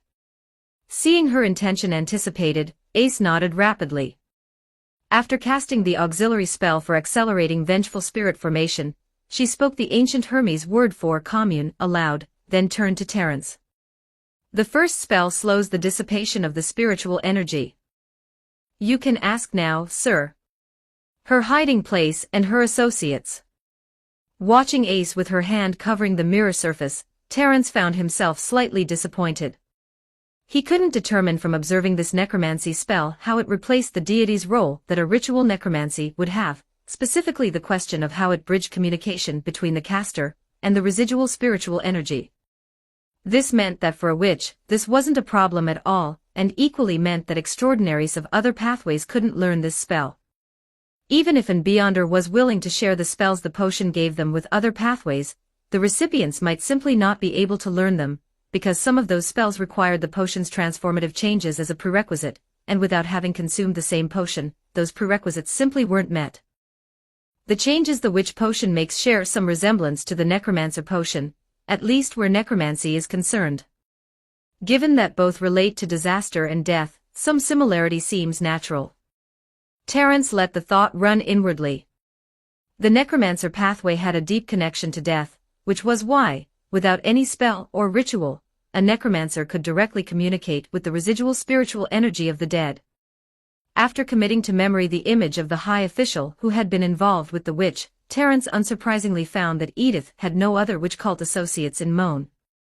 Otherwise he'd have had to question whether a colleague had been cutting corners in the crackdown. Her transactions with other supernatural organizations in the past 3 years. Ace went through the same process again. The mirror showed an image, but since she had no knowledge of the organizations involved, all she could tell was that the person who had approached this witch seemed obsessed with truth. After relaying their exchange to Terence, she gave him a quiet heads-up. Sir, the residual spiritual energy is nearly gone. Anything too complex probably won't come through. The many sycophants this which had accumulated had meant many images for the associates' question, and that had consumed a significant portion of the residual energy, not enough left for a full third question. That's sufficient. Terence, having committed every detail to memory, indicated he didn't need more. His own ritual necromancy wouldn't produce meaningfully different results anyway. While he had the ability to direct spiritual entities, it was primarily natural spiritual entities, so he was no better than any other Beyonder at necromancy of the dead.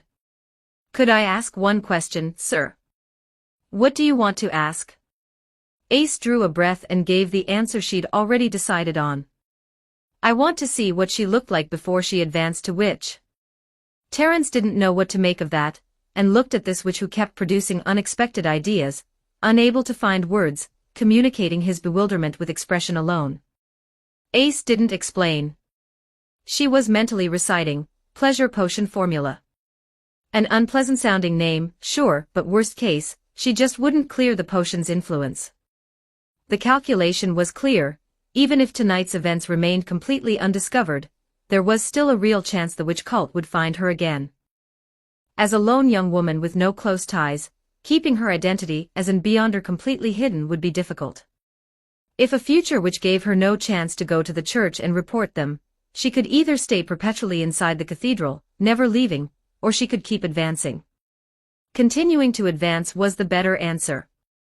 After 7 repetitions, a page appeared in the mirror. Sequence 6, Pleasure. Primary ingredients, a pair of eyes from a pleasure succubus, 1 silk gland from an adult widow spider. Secondary ingredients, 100 milliliters pure water, 5 drops of black datura juice, all remaining hair from a pleasure succubus, 10 g of powdered fainport fly, 5 g of genuine mummy ash. The image in the mirror lasted about a second before vanishing completely as the spiritual energy dispersed. The more detailed parts never appeared at all. She'd anticipated this and had done nothing but scan rapidly. If she'd missed something, she'd use divination to help recall it. But if she hadn't seen it in the first place, divination couldn't save her. Terence turned his attention back to his teammates and began issuing instructions for what came next. Eleanor, necromancy's complete. Go check the witch's hiding place for any valuable leads. Gareth, Sutherland, handle the body, then link up with Eleanor. After relaying the location to the three, Terence turned and gestured for Ace to follow him in the direction the sword-bearing Red Glove had already taken. Sir, for someone in my situation, what does the church do going forward? Using her height to her advantage, Ace kept pace with Terence easily as she asked. He was noticeably less guarded now than when escorting her back earlier. Even with 3 teammates gone, he let her walk behind him without concern. That depends on whether what you told Alec proves to be accurate. If you genuinely haven't done anything wrong, then aside from accepting church oversight, as long as you behave yourself and stay out of trouble, your day-to-day life compared to before will be. Terence considered, then finished, not dramatically different. Drawn in by the first half, Ace asked with slight curiosity. Why verify it? Doesn't a watcher's ability account for error? In a world with supernatural power, nothing is impossible. Our ability is genuinely effective, but it's not without methods of circumvention. What Terence didn't tell Ace was that after the war, the church had made it a formal rule: Nighthawks were prohibited from over-relying on dream examination as an ability, even when dealing with people who theoretically had no way to resist it. What he also didn't say was that he suspected Ace's relative immunity to the Pleasure Witch's charm might itself be attributable to the influence of a high-sequence beyonder. He'd already gotten a rough picture of Ace's background from Alec Howard, but he couldn't identify a reason why someone would do this. Yet now that the church was involved, investigation was necessary regardless. No one could guarantee that this seemingly unremarkable piece on the board was harmless, especially when a powerful beyonder might be implicated. Sir, if an beyonder like me sincerely believed in the Evernight goddess, would ritual magic have any chance of receiving a response from the goddess? Ace asked out of nowhere. Terence, the last Red Glove now in sight ahead, narrowed his eyes at the question and answered without showing any reaction. As long as your conscience is clear, the goddess won't turn you away. But unless you join the Nighthawks, the probability of the goddess responding to a ritual is low, same as for any other ordinary believer. Chapter 64, The Protagonist Appears. Does a watcher performing ritual magic always receive the Evernight goddess's response? Even outside of specific dates and times? Ace asked curiously. For ordinary people, the right date and time were essential for ritual magic. When petitioning the Evernight goddess, for instance, the ritual had to be performed on a Sunday, the day symbolically associated with her. I haven't encountered or heard of an instance where the goddess has been reluctant to extend her grace. Good benefits, just very dangerous. Ace, not particularly drawn in, continued. Then if the most powerful watcher were in a desperate situation and called upon the Evernight goddess for help, would the goddess personally intervene to save her devotee? Not the question he'd been anticipating. Cormac Terence frowned slightly, then answered. I can't say. Generally speaking, the goddess doesn't respond to simple prayers, not even from those who are deeply favored. He paused as if something had occurred to him, then continued. At least, for the vast majority of believers, that's the case. But in a situation like that, I believe the goddess would not turn away. Ace had asked purely out of curiosity, but the qualification caught her attention immediately. So there are exceptions, sir. This time Terence didn't answer at once. He turned to wave at the Red Glove team member ahead, the one carrying the sword, and said. Blake, the sword of judgment is packed up. Blake, with natural curly hair, nodded and lifted the case at his feet, marked with the judge's sword symbol. Terence walked briskly to his teammate's side and gave him a clap on the shoulder. Good work. Remember to wipe the case before you return it, otherwise the royal household people will complain again. Captain, could they please add a stand to the case? Their definition of clean is on a completely different level. Blake couldn't resist the grievance. So the sword of judgment requires both hands to hold. But based on what I'm hearing, the Church of the Evernight Goddess and the royal family aren't on the warmest of terms, so why would the royals lend it out? Blake's complaint had caught Ace's attention. Of the three other red gloves, Blake's attitude toward Ace was considerably warmer than the rest. He even addressed her with something resembling gratitude. "Ma'am, we genuinely owe you for keeping that which occupied long enough." She had no chance to escape the sealed area. So the sword is complicated to use. Ace shook her head and replied politely. "No need to thank me, sir." Mostly because that woman was also willing to talk about other things, she didn't get straight to the point. Blake smiled. "But the goddess won't be watching over her, so I suppose there's no need to thank her. But the Evernight Goddess might not necessarily watch over me either. Though if I were to pick a faith at this point, the Church of the Evernight Goddess, which advocates equality between the sexes, is probably the best fit for me." Learning that even sincere devotion to a deity wasn't a guarantee of having one's ritual magic answered, Ace didn't feel particularly motivated to find a faith. Instead, she turned her gaze to Terrence's back and considered whether to ask again. Terrence had naturally felt Ace's eyes on him. After placing the rust-spotted silver ring on the case Blake was carrying, ignoring his teammates' look of dissatisfaction, he turned to face Ace's entirely unsubtle expression of curiosity. "Before this year, I wouldn't have believed there were exceptions either. Someone truly good, an ordinary person, spoke only the goddess's full name and received a response. They got out of danger. That's rare." Ace hadn't quite grasped why Terrence reacted to this the way he did. Since the Fifth Era began, if not for the occasional divine pronouncements and the ritual magic that's always been responsive, people would long since have started worrying whether something had gone wrong with the goddess. "You tell me if that's rare." Terrence gave Ace an exasperated look at her understated reaction. "Then why hasn't something that remarkable caused any ripples? There'd be no reason to keep it quiet." She hadn't said it outright, but her expression was plainly asking, "Are you sure you're not making this up?" Terrence, who had never found Ace's face so insufferable, drew a long breath and turned away toward St. Angelica Cathedral. Speaking once her face was out of view, he continued. "Do you think a miracle necessarily becomes common knowledge the moment it happens? It was just a young woman in ordinary danger. If it hadn't taken place in Beclund, where a saint was present, no one might ever have known that the goddess had, on that day, turned her gaze toward the mortal world, for the sake of one decent ordinary woman. Is that level of reaction really necessary?" Ace, seeing his response, quickly followed and made conciliatory sounds to indicate she believed him. Blake, walking last, added. "Probably because that lady later chose to become a watcher, and the miracle itself was fairly understated, the church didn't publicize it. But pretty much all the Nighthawks in Beclund know about it." "A watcher? Is she advancing very quickly?"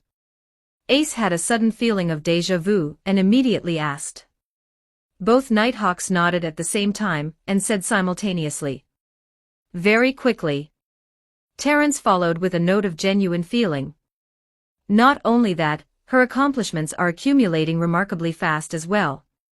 It's as if everything evil around her somehow attracts misfortune and can't stay hidden. If it weren't for the fact that she hasn't reached Sequence 7 yet, making it technically against regulations to have her work alongside the Red Gloves, I don't think anyone would turn down a mission with her, even now that she's only Sequence 8. That's a protagonist template if I've ever heard one." Ace echoed the sentiment. "That sounds like a main character stepping out of a story and into reality." Both Nighthawks nodded readily at this, and Blake couldn't resist joining. Actually, that lady's piety and character also seem beyond reproach, like a protagonist from a story. She even stayed in the prayer hall one night without going back to her room to rest, and fell asleep in the pew while still in a prayer posture. And just to be clear, she can't stay energized through the night the way we can. That's remarkable. Ace turned to look at Blake, who didn't appear to be lying. Terence offered no counterpoint either. She couldn't help feeling genuinely astonished. Hold on, am I actually going to see a record of her in the night revelations someday? Terence offered a measured response. It's not out of the question.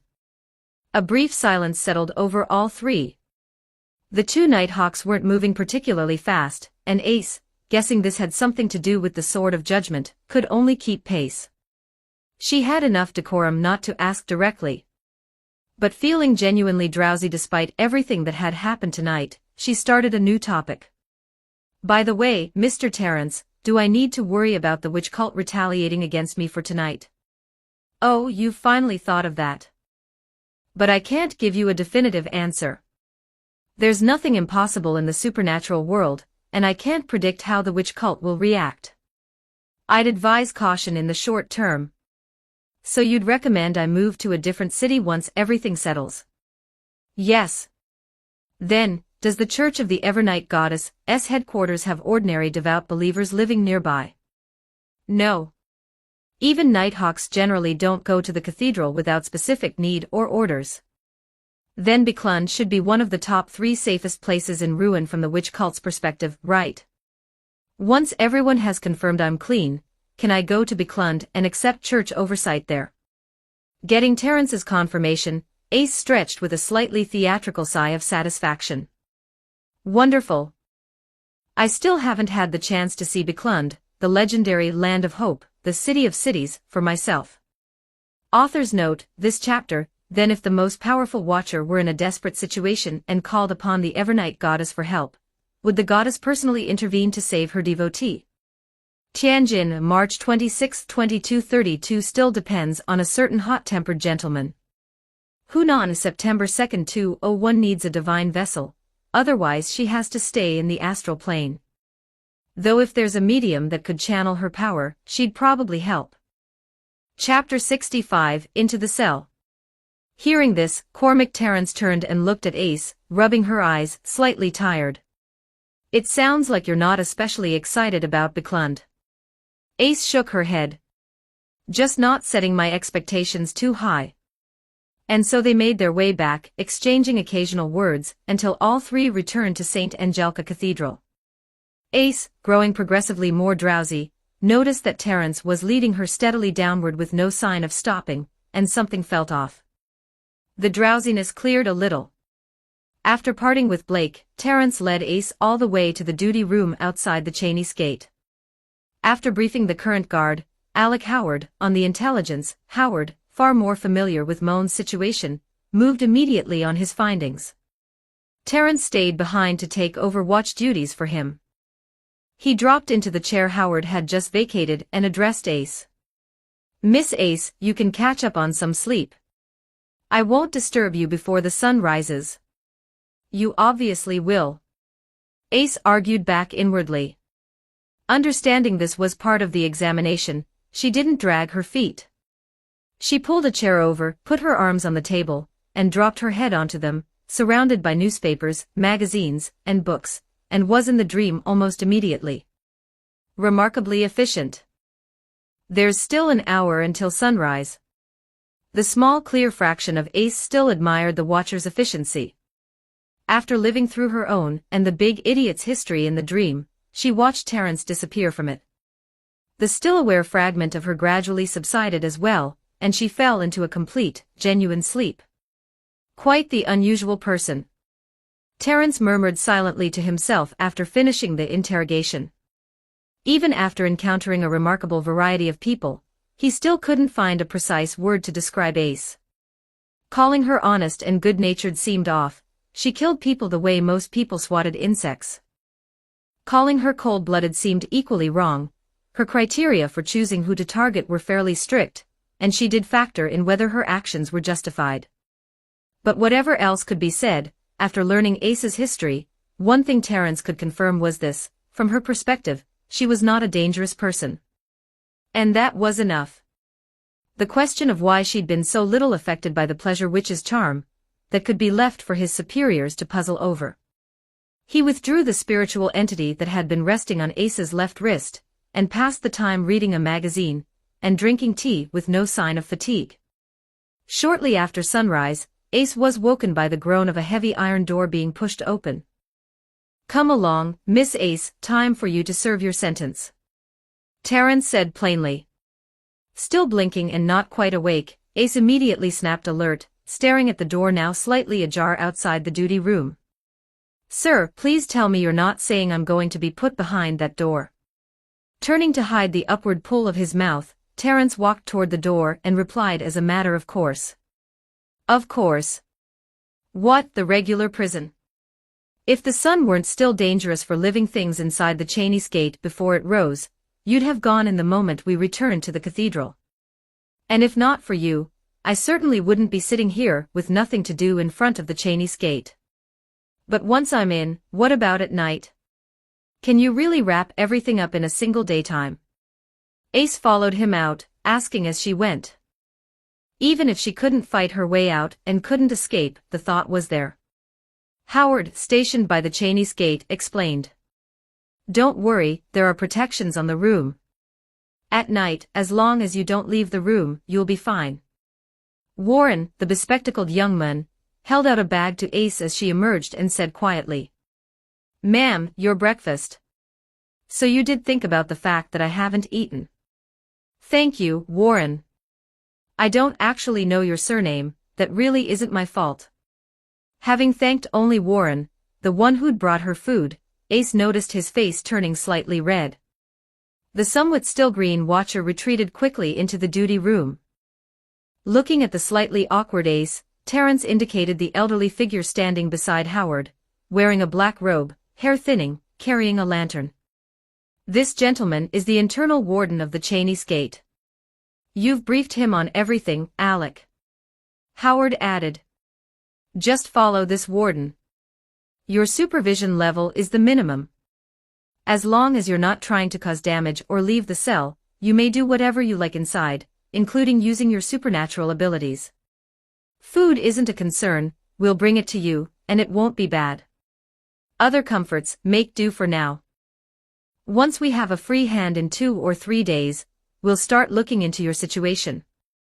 Once the Nighthawks here confirm everything you've told us is accurate, you're free. Given that they've even thought about my meals." The last of Ace's lingering worry vanished. She noticed the warden turning to look at her. Something about the old man was unusual. His face had no expression, and his color was pallid in a way that didn't look like a living person's. Her heightened inspiration also registered a subtle difference between this old man and any ordinary living person, though she couldn't specify exactly what. The old man turned wordlessly back and passed through the narrow gap in the great door. Ace looked at the 2 Nighthawks still outside, then followed. "It's cold." The instant she stepped through the Cheney's gate, she shuddered, which was remarkable, given that deep nights and underground chill hadn't affected her at all. The cold resistance the witch potion granted didn't extend to this clearly unusual chill. Her heightened inspiration gave her the strange impression that even her intangible spiritual energy was in danger of being frozen solid. With no visible action from the thin-haired warden, the Cheney's gate behind her closed slowly. The warden carried the lantern and walked steadily down a broad stone corridor. Ace didn't dare speak to this figure who already made her feel uneasy, and simply followed in careful silence. After a few steps, once she'd adjusted to the cold behind the gate, she noticed it was eerily quiet, quiet enough to be frightening. And the silent old man walking ahead of her seemed to merge with the atmosphere itself, giving her the impression of a guide through a world of the dead. Everything together put her in mind of the Evernight goddess's full name. Lady of Sleep and Silence. Empress of Doom and Fear. That really is appropriate. She reflected on it. After passing stone doors labeled with words like potions, materials, and documents, she could sense living people in the stone cells ahead, but all of them were completely still, neither moving nor speaking. Is the silence itself that reaches a frightening pitch some expression of power? People affected by it seemed to have lost even the desire to move. Ace was starting to understand how the Cheney's gate kept extraordinaries from escaping. The old man stopped in front of a room still a short distance from the cells holding the others and opened the stone door. Seeing she'd arrived, Ace took out the toast from her breakfast bag, began eating as she walked in. The old man showed no reaction, only silently closing the door behind her once she was inside, then departing without a word. This old man seems only marginally better off than the people being held in the cells. Ace felt a sudden and surprising pang of respect and sympathy. Looking at the narrow room, nothing but a flat stone slab for a bed, she murmured quietly to herself. Look at me. Ended up in prison. Author's note, this chapter, look at me. Ended up in prison. Tianjin, April 13, 20 for Mom always said this day would come. 202509302955_ prison, but make it beautiful. Chapter 66, Not a Bad Life Behind Bars. What was it like to live in a cell behind the Chinese gate? For most unaffiliated extraordinaries, this was a question they'd spend their lives hoping never to answer. For Ace, the answer was manageable. During the day, meals were delivered by the Chinese gate's internal wardens, 3 times per day, as promised, and genuinely decent. The food was clearly from a proper establishment. While astonished that even a prisoner apparently got something like takeout, Ace couldn't help wondering whether she'd end up paying for it herself. Surely the church's benefits package didn't extend to covering a prisoner's meals. Though the wardens even brought a newspaper along with the food, she couldn't really complain. The only legitimate source of complaint was the wardens themselves. Perhaps the stone walls dampened her perception, perhaps the wardens gradually merged with their surroundings as they spent time inside the gate. Either way, she could just barely detect the breakfast delivery in advance. But the wardens delivering lunch and dinner seemed to materialize behind her stone door without any warning whatsoever. In this place, quiet as the afterworld, a knock with no prior indication, from someone who never spoke, had a way of making Ace feel each time as though her end had come. At night, although the area beyond the stone door still gave Ace the uncanny sensation of being watched, the eerie, fear-inducing stillness behind the Chinese gate also grew more intense. So as long as she used meditation to return both mind and body to calm, she could sleep perfectly well even in this unusual environment.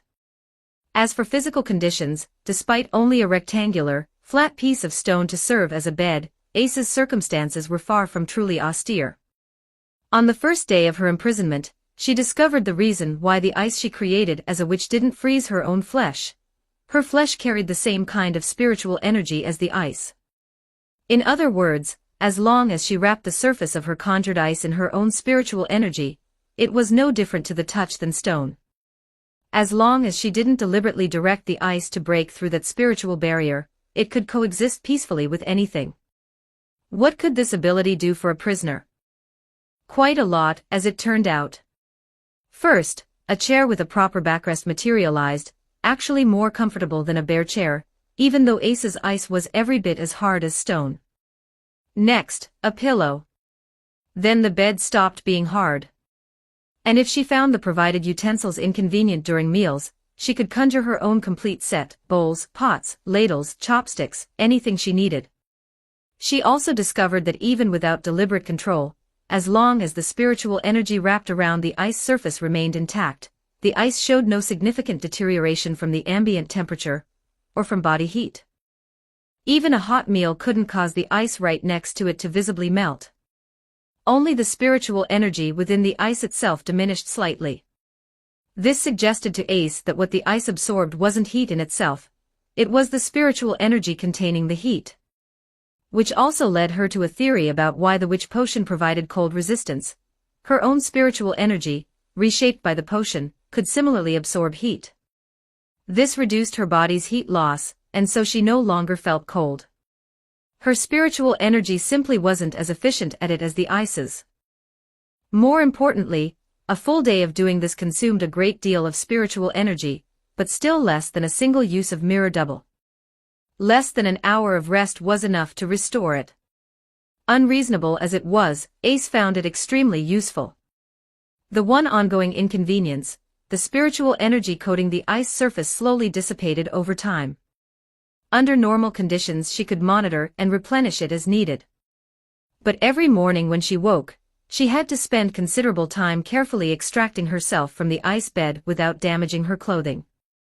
As for boredom, Ace wanted people to understand that she was fundamentally a homebody. No phone, no computer, no internet, no games, but she could sleep. And there were the newly acquired abilities and knowledge, and the changes to her own body to explore. In practical terms, for the rest of the first day and the following night, except for the time she was startled awake by the dinner knock, Ace simply lay down and did nothing.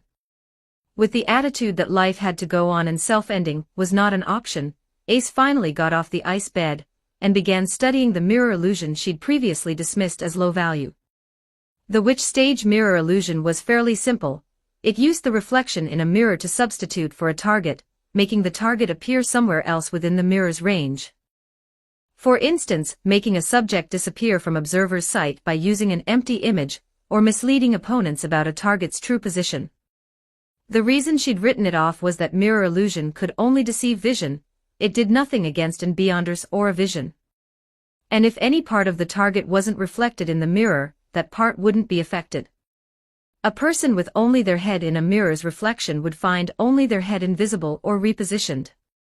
That said, mirror illusion could also be cast without a subject, making a mirror image appear in someone's sight from thin air.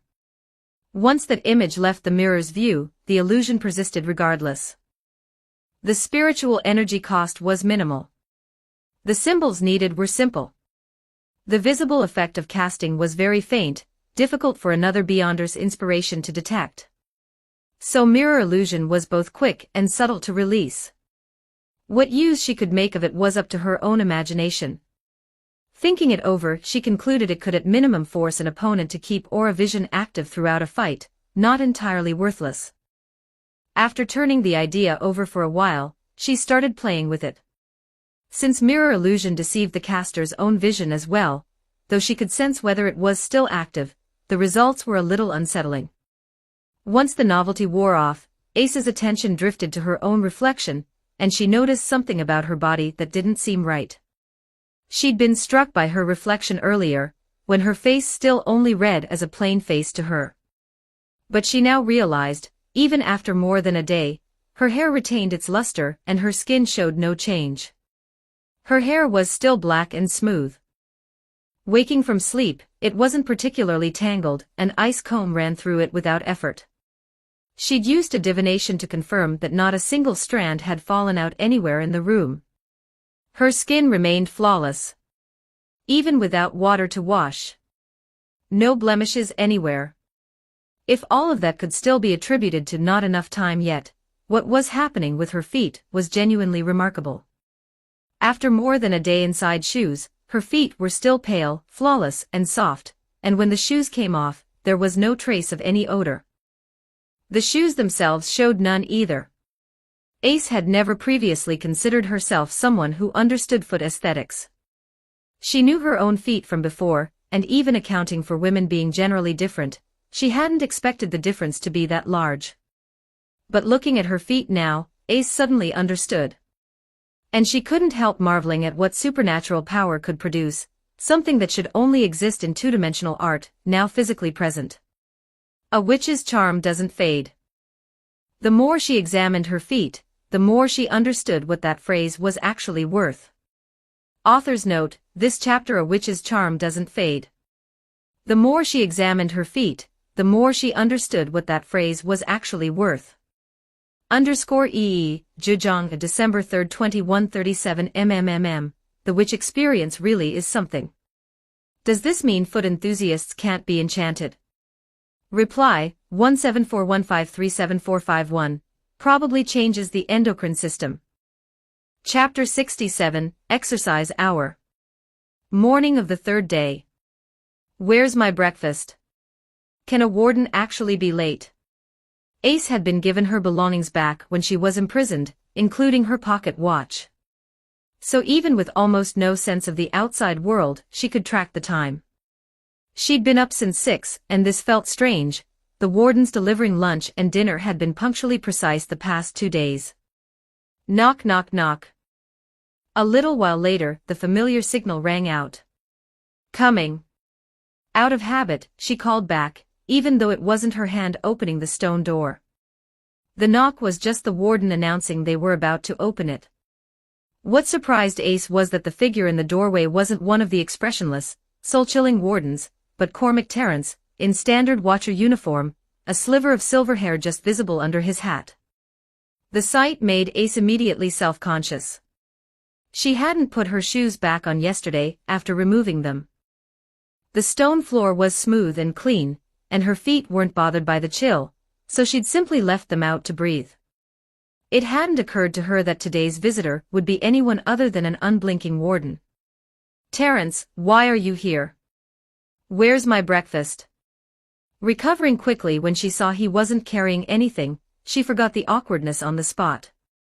Terence took in the witch, clean and somehow still perfectly put together after 2 days of imprisonment, just a little wrinkled, and said with mild exasperation, "Put your shoes on first, Miss Ace. Today is your 1 hour of exercise time." Oh, her face lit up immediately. She turned and fetched her shoes. Terence leaned against the stone wall and waited. She followed Terence out through the Cheney's gate, collected her breakfast from the duty room, and was led through the cathedral all the way to a walled courtyard at its rear. There she sat on the lone white bench in the corner, watching the freshly risen sun while eating her breakfast. So warm. She hadn't felt it on the way out, but now that she could compare, even this newborn sun was incomparably warm against what it had been like behind the Cheney's gate. Terence watched Ace sitting in the morning light, hair simply tied back in a ponytail, and had to acknowledge that beautiful things simply had a way of making people feel lighter. The aesthetic was undermined somewhat by the way she inhaled toast in 2 bites, but still. A little piqued about her current appetite limit, Ace noticed Terence watching her steadily and asked, "Are you very free this morning, sir?" "Because of you, this hour, yes." He leaned on the adjacent wall, composed, and added once Ace had mostly finished eating, "So, let's discuss your illegal earnings." "I'm sorry." Looking at the startled Ace, Terence smiled. "We can confirm you only took money that was dirty to begin with, but ignorance on our end doesn't mean we can just look the other way. Now that we know." He extended his hand. "Everything, please. It's all that insufferable woman's fault. Getting turned into a woman, you absolutely deserved it." Dejected, Ace obediently handed over everything on her person, the money, the pistol, the knife, and the special materials extracted from the 3 lackeys' bodies. Then she asked anxiously, "Sir, I won't have to work and pay back the rest, will I?" Tempted to draw it out for a moment, Terence controlled himself and shook his head. "We're not that petty. Just don't let it happen again. I'm not turning myself in a second time." Ace nodded and pledged. "Don't worry, sir, from now on I'll earn money honestly and keep my hands clean." Terence ignored the pledge entirely. He withdrew £300 and said, "Now, I didn't come entirely to ruin your morning. Some good news. First, we've confirmed part of your history, so your supervision level has been relaxed. Going forward, you'll have 1 hour of exercise time per day. Once the 5 of us confirm nothing further requires our attention here, you can return to Beclund with us for a final review. Once the local Nighthawks here have verified that your full history checks out, you're free." "Sir, what else does the review involve?" Ace interjected. Terence looked at the mildly puzzled Ace and said with resignation, "It seems you didn't take what I said that day seriously, Miss Ace. Even for a Sequence 7 witch, let alone a Sequence 6 pleasure witch, the Church's regulations require Nighthawks below Sequence 5 to work in pairs. Do you really think I'm so idle that I personally come to spend an hour in the sun with you for no reason? I can't exactly help that." Ace shrugged, unbothered. Unable to argue with that, Terence moved on. "Fair enough. In any case, in Beclund we'll do a final check to see whether we can determine the cause. There are also a few things I need to advise you on. First, the roll method, which is what you know as the way to clear a potion's negative influence." "Fitting name." Ace noted approvingly. Terence nodded. "I agree. In any case, behave in ways that match your potion's name. Internalize the underlying principle and use it to guide yourself. By adjusting your own state and drawing closer to the potion's residual spirit, gradually assimilating it, you reduce the probability of losing control. You've already done this well. The only thing I'll add is, remember you're only playing a role. This reminder is completely unnecessary for me, I can't even get into the role. Ace nodded and asked with curiosity. Mr. Terence, why does the church conceal the roll method from Nighthawks? It's not harmful. Terence shrugged. I don't know. Possibly to prevent it from spreading to unaffiliated extraordinaries. For low sequences, the roll method isn't strictly necessary anyway. As long as you understand one or two key principles, loss of control due to the potion's direct influence is almost unheard of. Even in work as dangerous as Nighthawks, the vast majority of cases of losing control come from evil god influence or manipulation. That makes sense, so it's the unaffiliated extraordinaries with no guidance who suffer most. She silently sympathized for a few seconds. And the law of undying traits, a supernatural trait cannot be destroyed, it can only change form, transferring from one object to another. The Church's requirement is that you not disclose these two pieces of knowledge to anyone uninformed. Terence's manner had grown more serious as he reached the end. Official name for it is supernatural trait, is it? Ace nodded. I understand. If unaffiliated extraordinaries all knew this, they'd cause a lot more trouble. Terence paid no attention to the perfunctory response, a formal oath before the holy relic and the goddess would follow anyway. The law of undying traits isn't just a matter of causing more trouble. Ace frowned. What other implications does it have? Does it affect trust between extraordinaries? Not knowing this doesn't stop strangers from being wary of each other. Besides, knowing it just means you only need to be careful around those of a lower sequence than you. Terence thought about it and said only, not everyone thinks the way you do. By the way, it's best to change the box you use to store supernatural traits daily. Leave it too long and the trait bonds with the object, forming a sealed item. I'll remember that. Ace nodded, then asked. Mr. Terence, during exercise time, using the toilet, taking a bath, that's all fine. Of course. Though per regulations, I need to be able to confirm your location at all times. Would you like me to take you? Obviously, I've been holding it for 2 days. Author's note, this chapter, obviously, I've been holding it for 2 days. The bath I get, but 2 days without a toilet. Replying to, she's a witch, it's remarkable, apparently. Chapter 68, 1,000 Li in an instant. After using the facilities, taking a bath, and receiving the £300 reward for reporting a cult, Ace cheerfully bade farewell to Cormac Terence and returned to the cell behind the Cheney's gate, lying down with a considerably cleaner conscience. Ace hadn't been particularly worried about the Church's handling of things, but the Nighthawk's efficiency still gave her a pleasant surprise. She'd expected to be in for 2 or 3 weeks. The days that followed settled into a routine. Besides the daily exercise hour, Ace gradually adopted the existence of a content pig: eat, sleep, eat.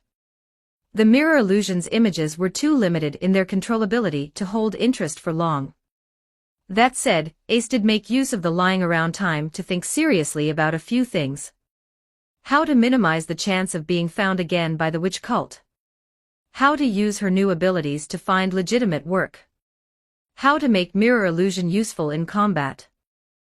And a few less serious questions, like whether witches gained weight. After discovering in the bath that she couldn't scrub off any dead skin, Ace had wondered about this. Lying so thoroughly flat was, in part, a way to test the question empirically. As the days passed, she became increasingly confident the answer was no. Her skin and hair seemed locked in place regardless of time, unchanged no matter how much she didn't care for them. She was starting to wonder whether she needed skincare at all. This was simultaneously making her feel she'd stepped into a two-dimensional world, and letting her quietly relax. Even without changing her previous habits, she apparently could live without raising suspicion. Even more gratifying, she wasn't finding herself resistant to the possibility of getting fat, or spending time admiring her own mirror illusion image and being pleased about her looks. It seemed, beyond the change of body, nothing else had really changed. 3 days later, morning. Ace, barefoot again, found herself facing Terence for the third time with a flash of embarrassment. "Isn't it before noon, sir? Why are you here already?" She answered her own question before he did. "Time to go to Bicklund." Terence nodded silently. The slight grogginess vanished from Ace's face instantly. She pulled on her shoes at speed, collected the leftover dinner she'd frozen into ice, and looked at the ice block on her stone bed.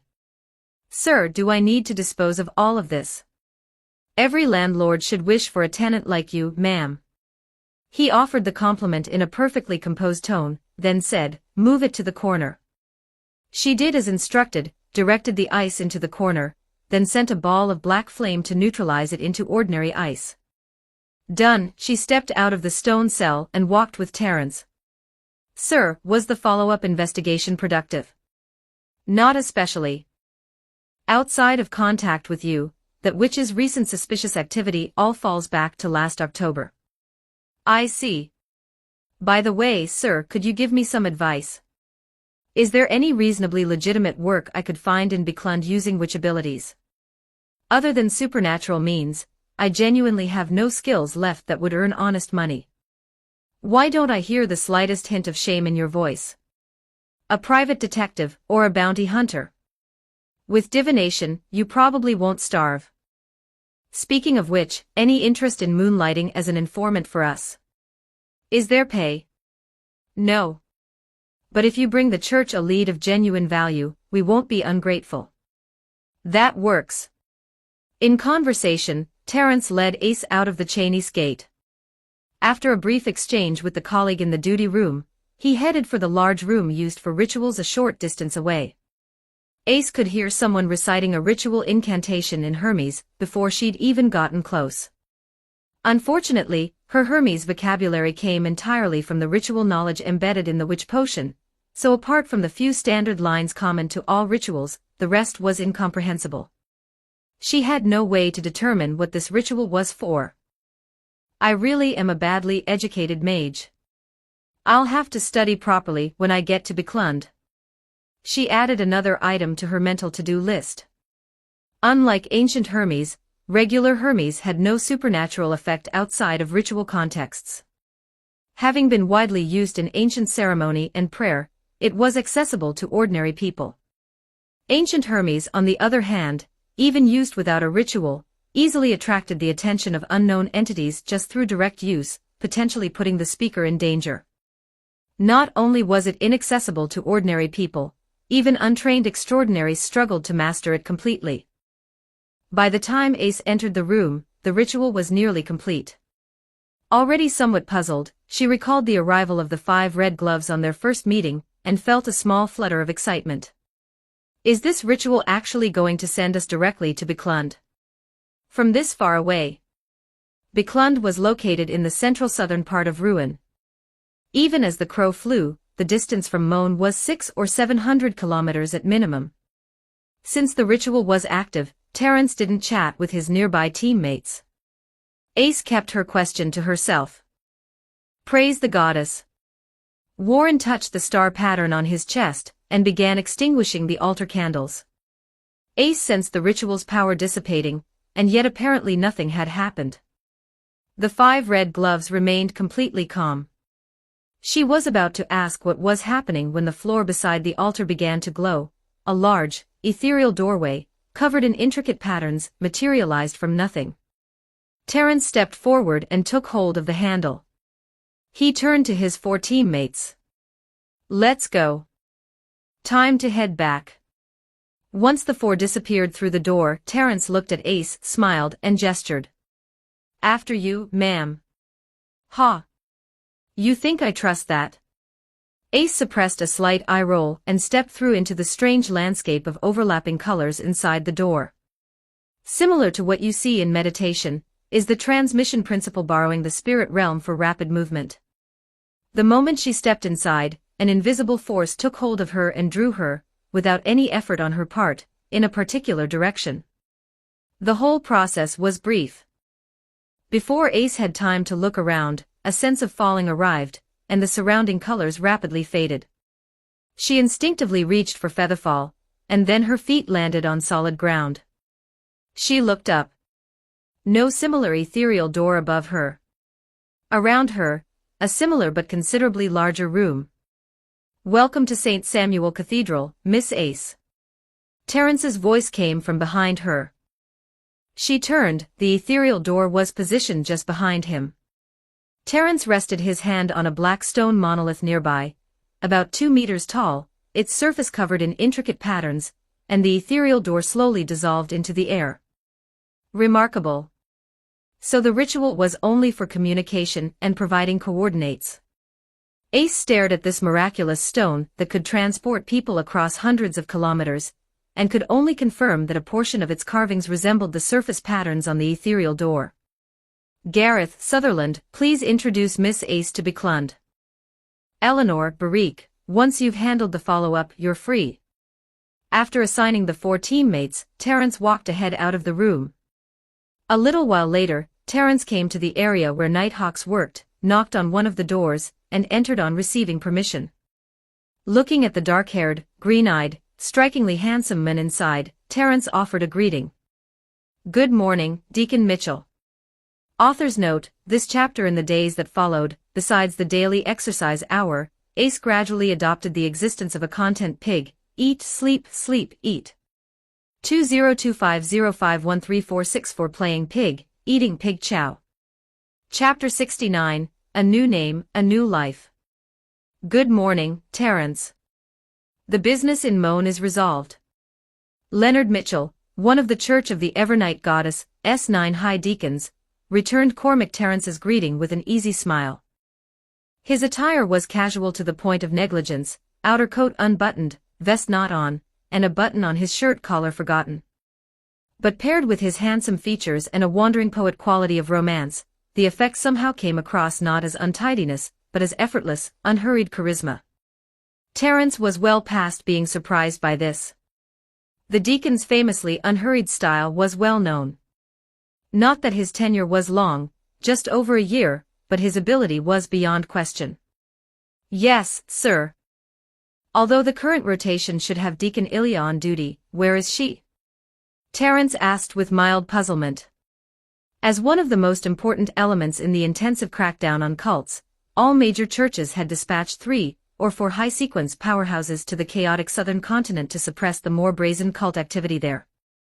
The corresponding crackdown in the northern continent was, in comparison, almost incidental. But sustained engagement with the dangerous followers of evil gods carried risks even for those approaching the level of demigods. As a result, the church periodically rotated the high deacons and archbishops assigned to the southern continent. Which meant the direct supervisor for Terrence's Red Glove unit in Biclund wasn't always the same person, and currently it should have been Deacon Ilya, not the man now in front of him. Oh, she had something come up. For my part, things on the southern continent just reached a lull, so I thought I'd come back and relax for a while. She found me as soon as I arrived and pressed me into service. Leonard spread his hands with a mild complaint. Terrence knew this deacon had a close friendship with a certain female demigod who possessed a transportation ability. Her involvement in designing the stone monolith capable of rapidly transporting multiple people from Biclund to various ruined cities was something Terrence had heard. Leonard arriving on the northern continent for a brief rest, therefore, wasn't a surprise. "I'll brief you on the Moan situation first, then. There's a person who will also require your direct judgment on how to handle her."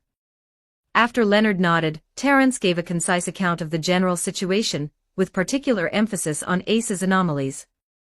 As Terrence spoke, Leonard's expression shifted from a smile to something complicated, then back to composure. "It's not just being minimally affected by the pleasure witch's charm that's unusual. Her behavior after becoming an Beyonder is also somewhat atypical, though in a positive direction." After processing Terrence's account, Leonard summarized, leaning slightly forward in thought. Then he looked up and confirmed. The shift started after she became an assassin in late last year. Terence thought back and confirmed. That's correct, October 21st of last year. I see. Then I'll need to make a trip myself, not just to see her, but to Moan as well. Leonard stood, pulled a silver-white box from his drawer, barely larger than a book, and after dispatching a telegram to the Moan Watcher team, he and Terence proceeded to the large room with the monolith. Goodness, he's handsome. Ace, currently being introduced to Beclund by two red gloves, caught the face of the man beside Terence and couldn't suppress a quiet note of surprise.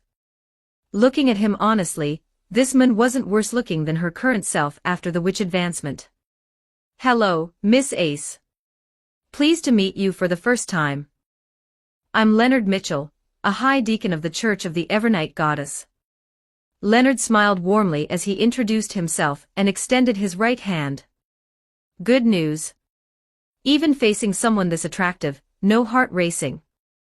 Ace thought with some surprise, but extended her hand composedly and returned the smile. It's an honor, Deacon Mitchell. The three red gloves exchanged glances. Leonard released her hand politely and looked into Ace's sapphire-clear eyes with a gentle tone. I've heard about your anomaly. What I can tell you is that at minimum, I see no sign of anyone else's influence in you, but also no sign of any hidden danger. This either means the influence has already faded from you, or that whoever influenced you was an exceptionally powerful beyonder. But even if it's the latter, that doesn't mean your situation is bad. You're simply too weak. That exceptionally powerful beyonder may have influenced you unconsciously, and might not even be aware you exist. So keep your curiosity in check. Don't explore things beyond your understanding. If you do that, living your full lifespan despite carrying this influence is entirely possible. Do you talk to everyone like this?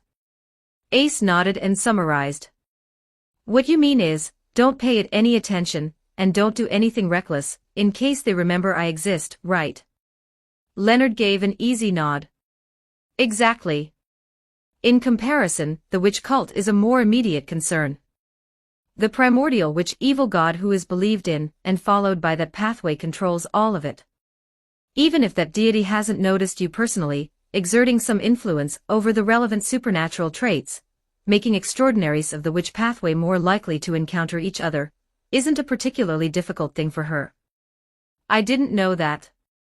The information was genuinely startling. Ace immediately nodded. I'll be careful. Thank you very much for the warning, sir. Leonard smiled and said. Don't worry about it. The church is currently running an intensive crackdown on all manner of cults. We naturally have no interest in pushing unaffiliated extraordinaries, who are willing to live peacefully alongside ordinary people toward them. If it weren't for the fact that we don't have the corresponding formulas and materials ourselves, we'd have no objection to trading with cooperative unaffiliated extraordinaries like yourself. Your standards are flexible. Ace was genuinely taken aback.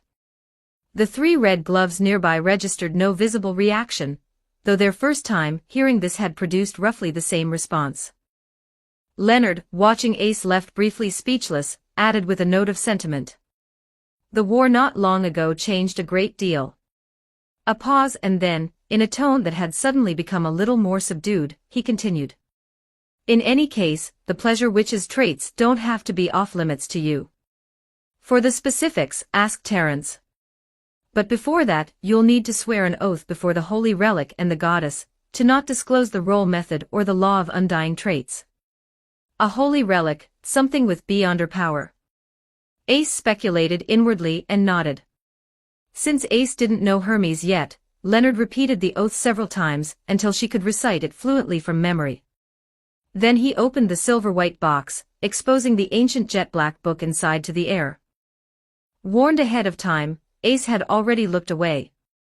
She pressed her hand onto the cold surface from memory, eyes averted.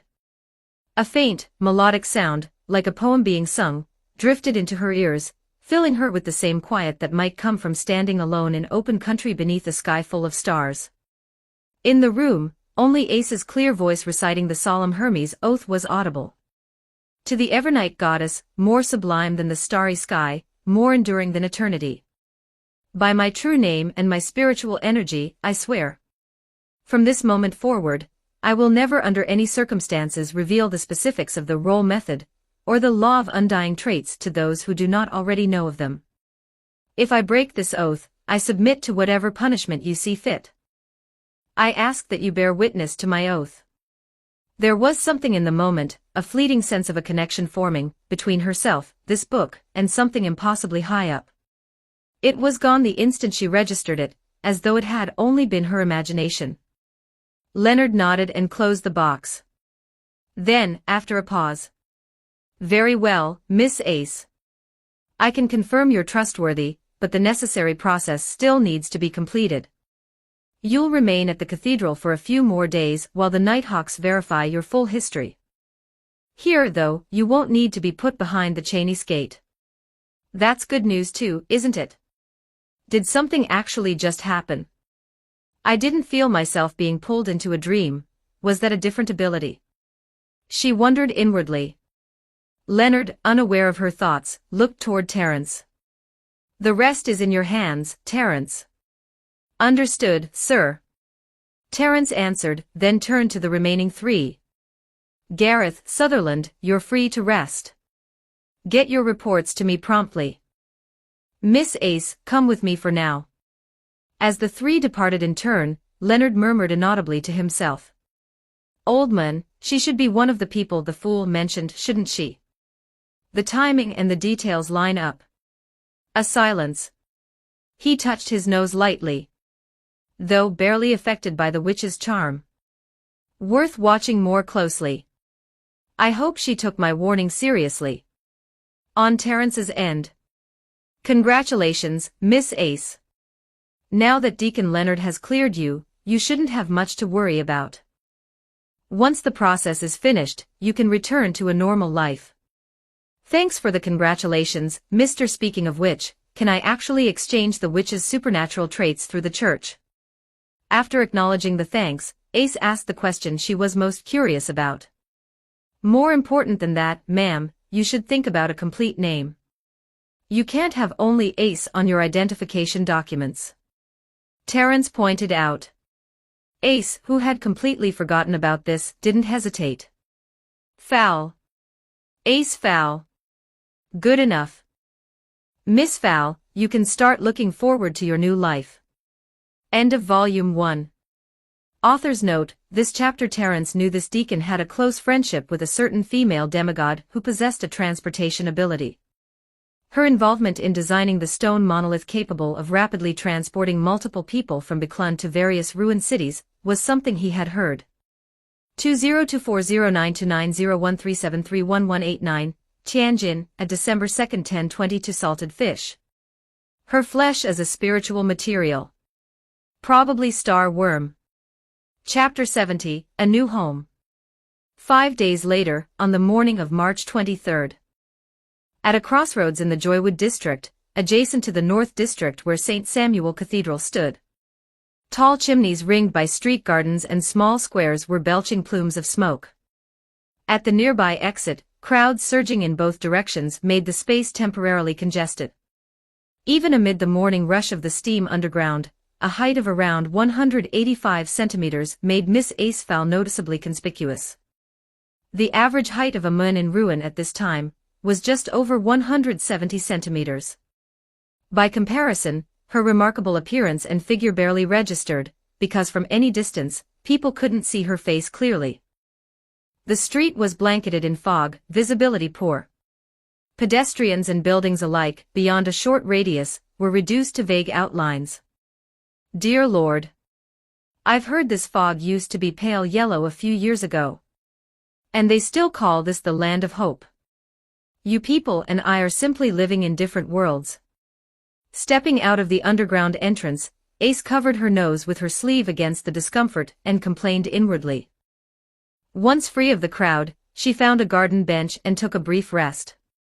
Though she'd mostly ridden in a carriage or on the steam underground since leaving the North District's St. Samuel Cathedral, and had walked very little herself, the relentless awareness of being watched and whispered about throughout the journey had left her deeply tired and irritated. Comparing it to this, the Church of the Evernight Goddess clergy really do have a certain class. Ace had never disliked her enhanced hearing quite this much. As a Sequence 7 witch, even without making any conscious effort, the muttering and whispering of ordinary people around her was far too clear. And people, when they believed themselves safe, tended not to conceal their true natures. On top of the admiration and envy the witch's exceptional appearance and her own striking figure had generated on the journey, Ace had also been treated to a fair share of malicious, low remarks and biased assumptions. The frustrating part was she could do absolutely nothing about people who said things behind her back. Even if they'd said it to her face, her options would have amounted to punching them, and not much else that would actually feel satisfying. God help me, I think I'm starting to understand why those witches specifically target men and force them to drink the witch potion. For a man who enjoyed saying cruel things about women, what revenge could possibly be more fitting than turning him into a helpless young woman? Just imagining the scene, Ace found herself resonating deeply with those witches. The frustration and irritation she'd been carrying all morning cleared away at once. While she was unlikely to ever have the patience to go through all that for one person's comeuppance, at least it gave her backbone in future arguments. She'd never be thrown off balance by words like slut or tramp again. With that thought, her mood shifted rapidly from overcast to clear. She sprang off the bench and continued on to the Metropolitan Housing Improvement Association, which the Nighthawks had recommended for finding suitable lodgings. The reason for choosing the Joywood district rather than the North district was the high foot traffic that made it easy to blend in. Unfamiliar faces weren't conspicuous here. Joywood also had an abundance of residential properties and affordable rents, which mattered for someone without a steady income yet. Though she still had the £300 she'd received as a reward, she wasn't sure what Bicklund's cost of living looked like. Additionally, the Storm Church's Bicklund headquarters, the Holy Wind Cathedral, was located in the Joywood district. For someone who had become an informant for the Church of the Evernight Goddess, the security difference between Joywood and the North district was negligible. Most importantly, for a witch with dramatically enhanced appearance and the gift of enchantment, the easiest and least suspicious way to establish herself in Bicklund would be to attach herself to a man of power or wealth. And for Ace, who wanted to stay out of the witch cult site, keeping her distance from the upper class and the wealthy was an obvious necessity. Joywood, full of small companies and short on rich people, was simply the best possible fit. After enduring another 20+ minutes of stares and under-the-breath commentary, Ace finally stood at the door of the Metropolitan Housing Improvement Association. Walking in, the first thing she did was draw attention, but the expression that was not quite pleasant on her face, combined with the height that was genuinely somewhat deflating to one's self-esteem, immediately led everyone in the room to look away and resort to subtle glances. After 2 sweeps of the room, a young woman of about 165 centimeters finally found the nerve to approach this tall young woman, who seemed to be in a slightly poor mood. "Welcome. Are you here to rent a place, ma'am?" Ace bent down slightly and nodded. "Yes. I'd like to find a standalone property in the Joywood district suitable for one person." The young woman visibly relaxed and said at once, "Certainly, ma'am, please follow me." She led Ace to a desk and spread out a map of the Joywood district, indicating the properties currently available that fit the description. Ace looked at the Joywood district on the map, the Taysauc River, flowing down from the northwest and toward the southeast to its sea outlet, cutting it diagonally into 2 sections. Transportation links across the river, besides ferry boats and the Bicklund Bridge in the downstream Bridgeway district, consisted only of the steam underground, which had existed for under 30 years. So Ace naturally looked in the larger northeast portion of Joywood, where the Holy Wind Cathedral was located. The East District, home to poorer communities, bordered Joywood to the east. And for the sake of easier access to the Church of the Evernight Goddess in the North District if necessary, Ace ultimately settled on a property in the northeast of Joywood, number 7 Burlingford Street. The young woman saw Ace's decision and began detailing the layout. "Ma'am, this property includes..." "What a waste. The residential portion alone has 7 rooms." Ace listened with a smile while lamenting her own extravagance inwardly. But she didn't have better options. For a newly made witch, this was necessary. Just on today's commute alone, the unwanted interest hadn't come exclusively from men. The young woman, finding Ace's smile growing somewhat more pointed, shook her head to focus and concluded. In any case, we guarantee the furniture is in full working order, you'll only need to wipe off some dust before moving in. After we sign the contract, I'll come along, and any damage found will be repaired free of charge immediately. How does that sound? As long as the property matches your description, I have no objections. What are the rates? Ace nodded. Including furniture usage fees, the weekly rent is £1. A 1-month deposit is required, and you must pay for at least 1 month in advance. How long would you like to rent for? Ace thought briefly. At least a year. I can pay 6 months up front. The young woman nodded and slid a standard contract across the table. Ma'am, please review this first. Oh, and do you have your identification document? Ace nodded, produced the identification the Nighthawks had arranged for her, and handed it over. Confirming the contract terms were satisfactory, she signed without delay, then followed the young woman to number 7 Burlingford Street. After confirming everything matched the description precisely, Ace paid the £30 in rent without hesitation. By the time she'd done a rough clean-through of the entire property, it was nearly noon. Looking out at the bright, spacious sitting room, Ace wiped a hand across her forehead and couldn't help murmuring. Everything about this, the house, and me, is so different from what I ever imagined for myself. How did things end up like this? Don't forget to like and subscribe to Novels Wonderland.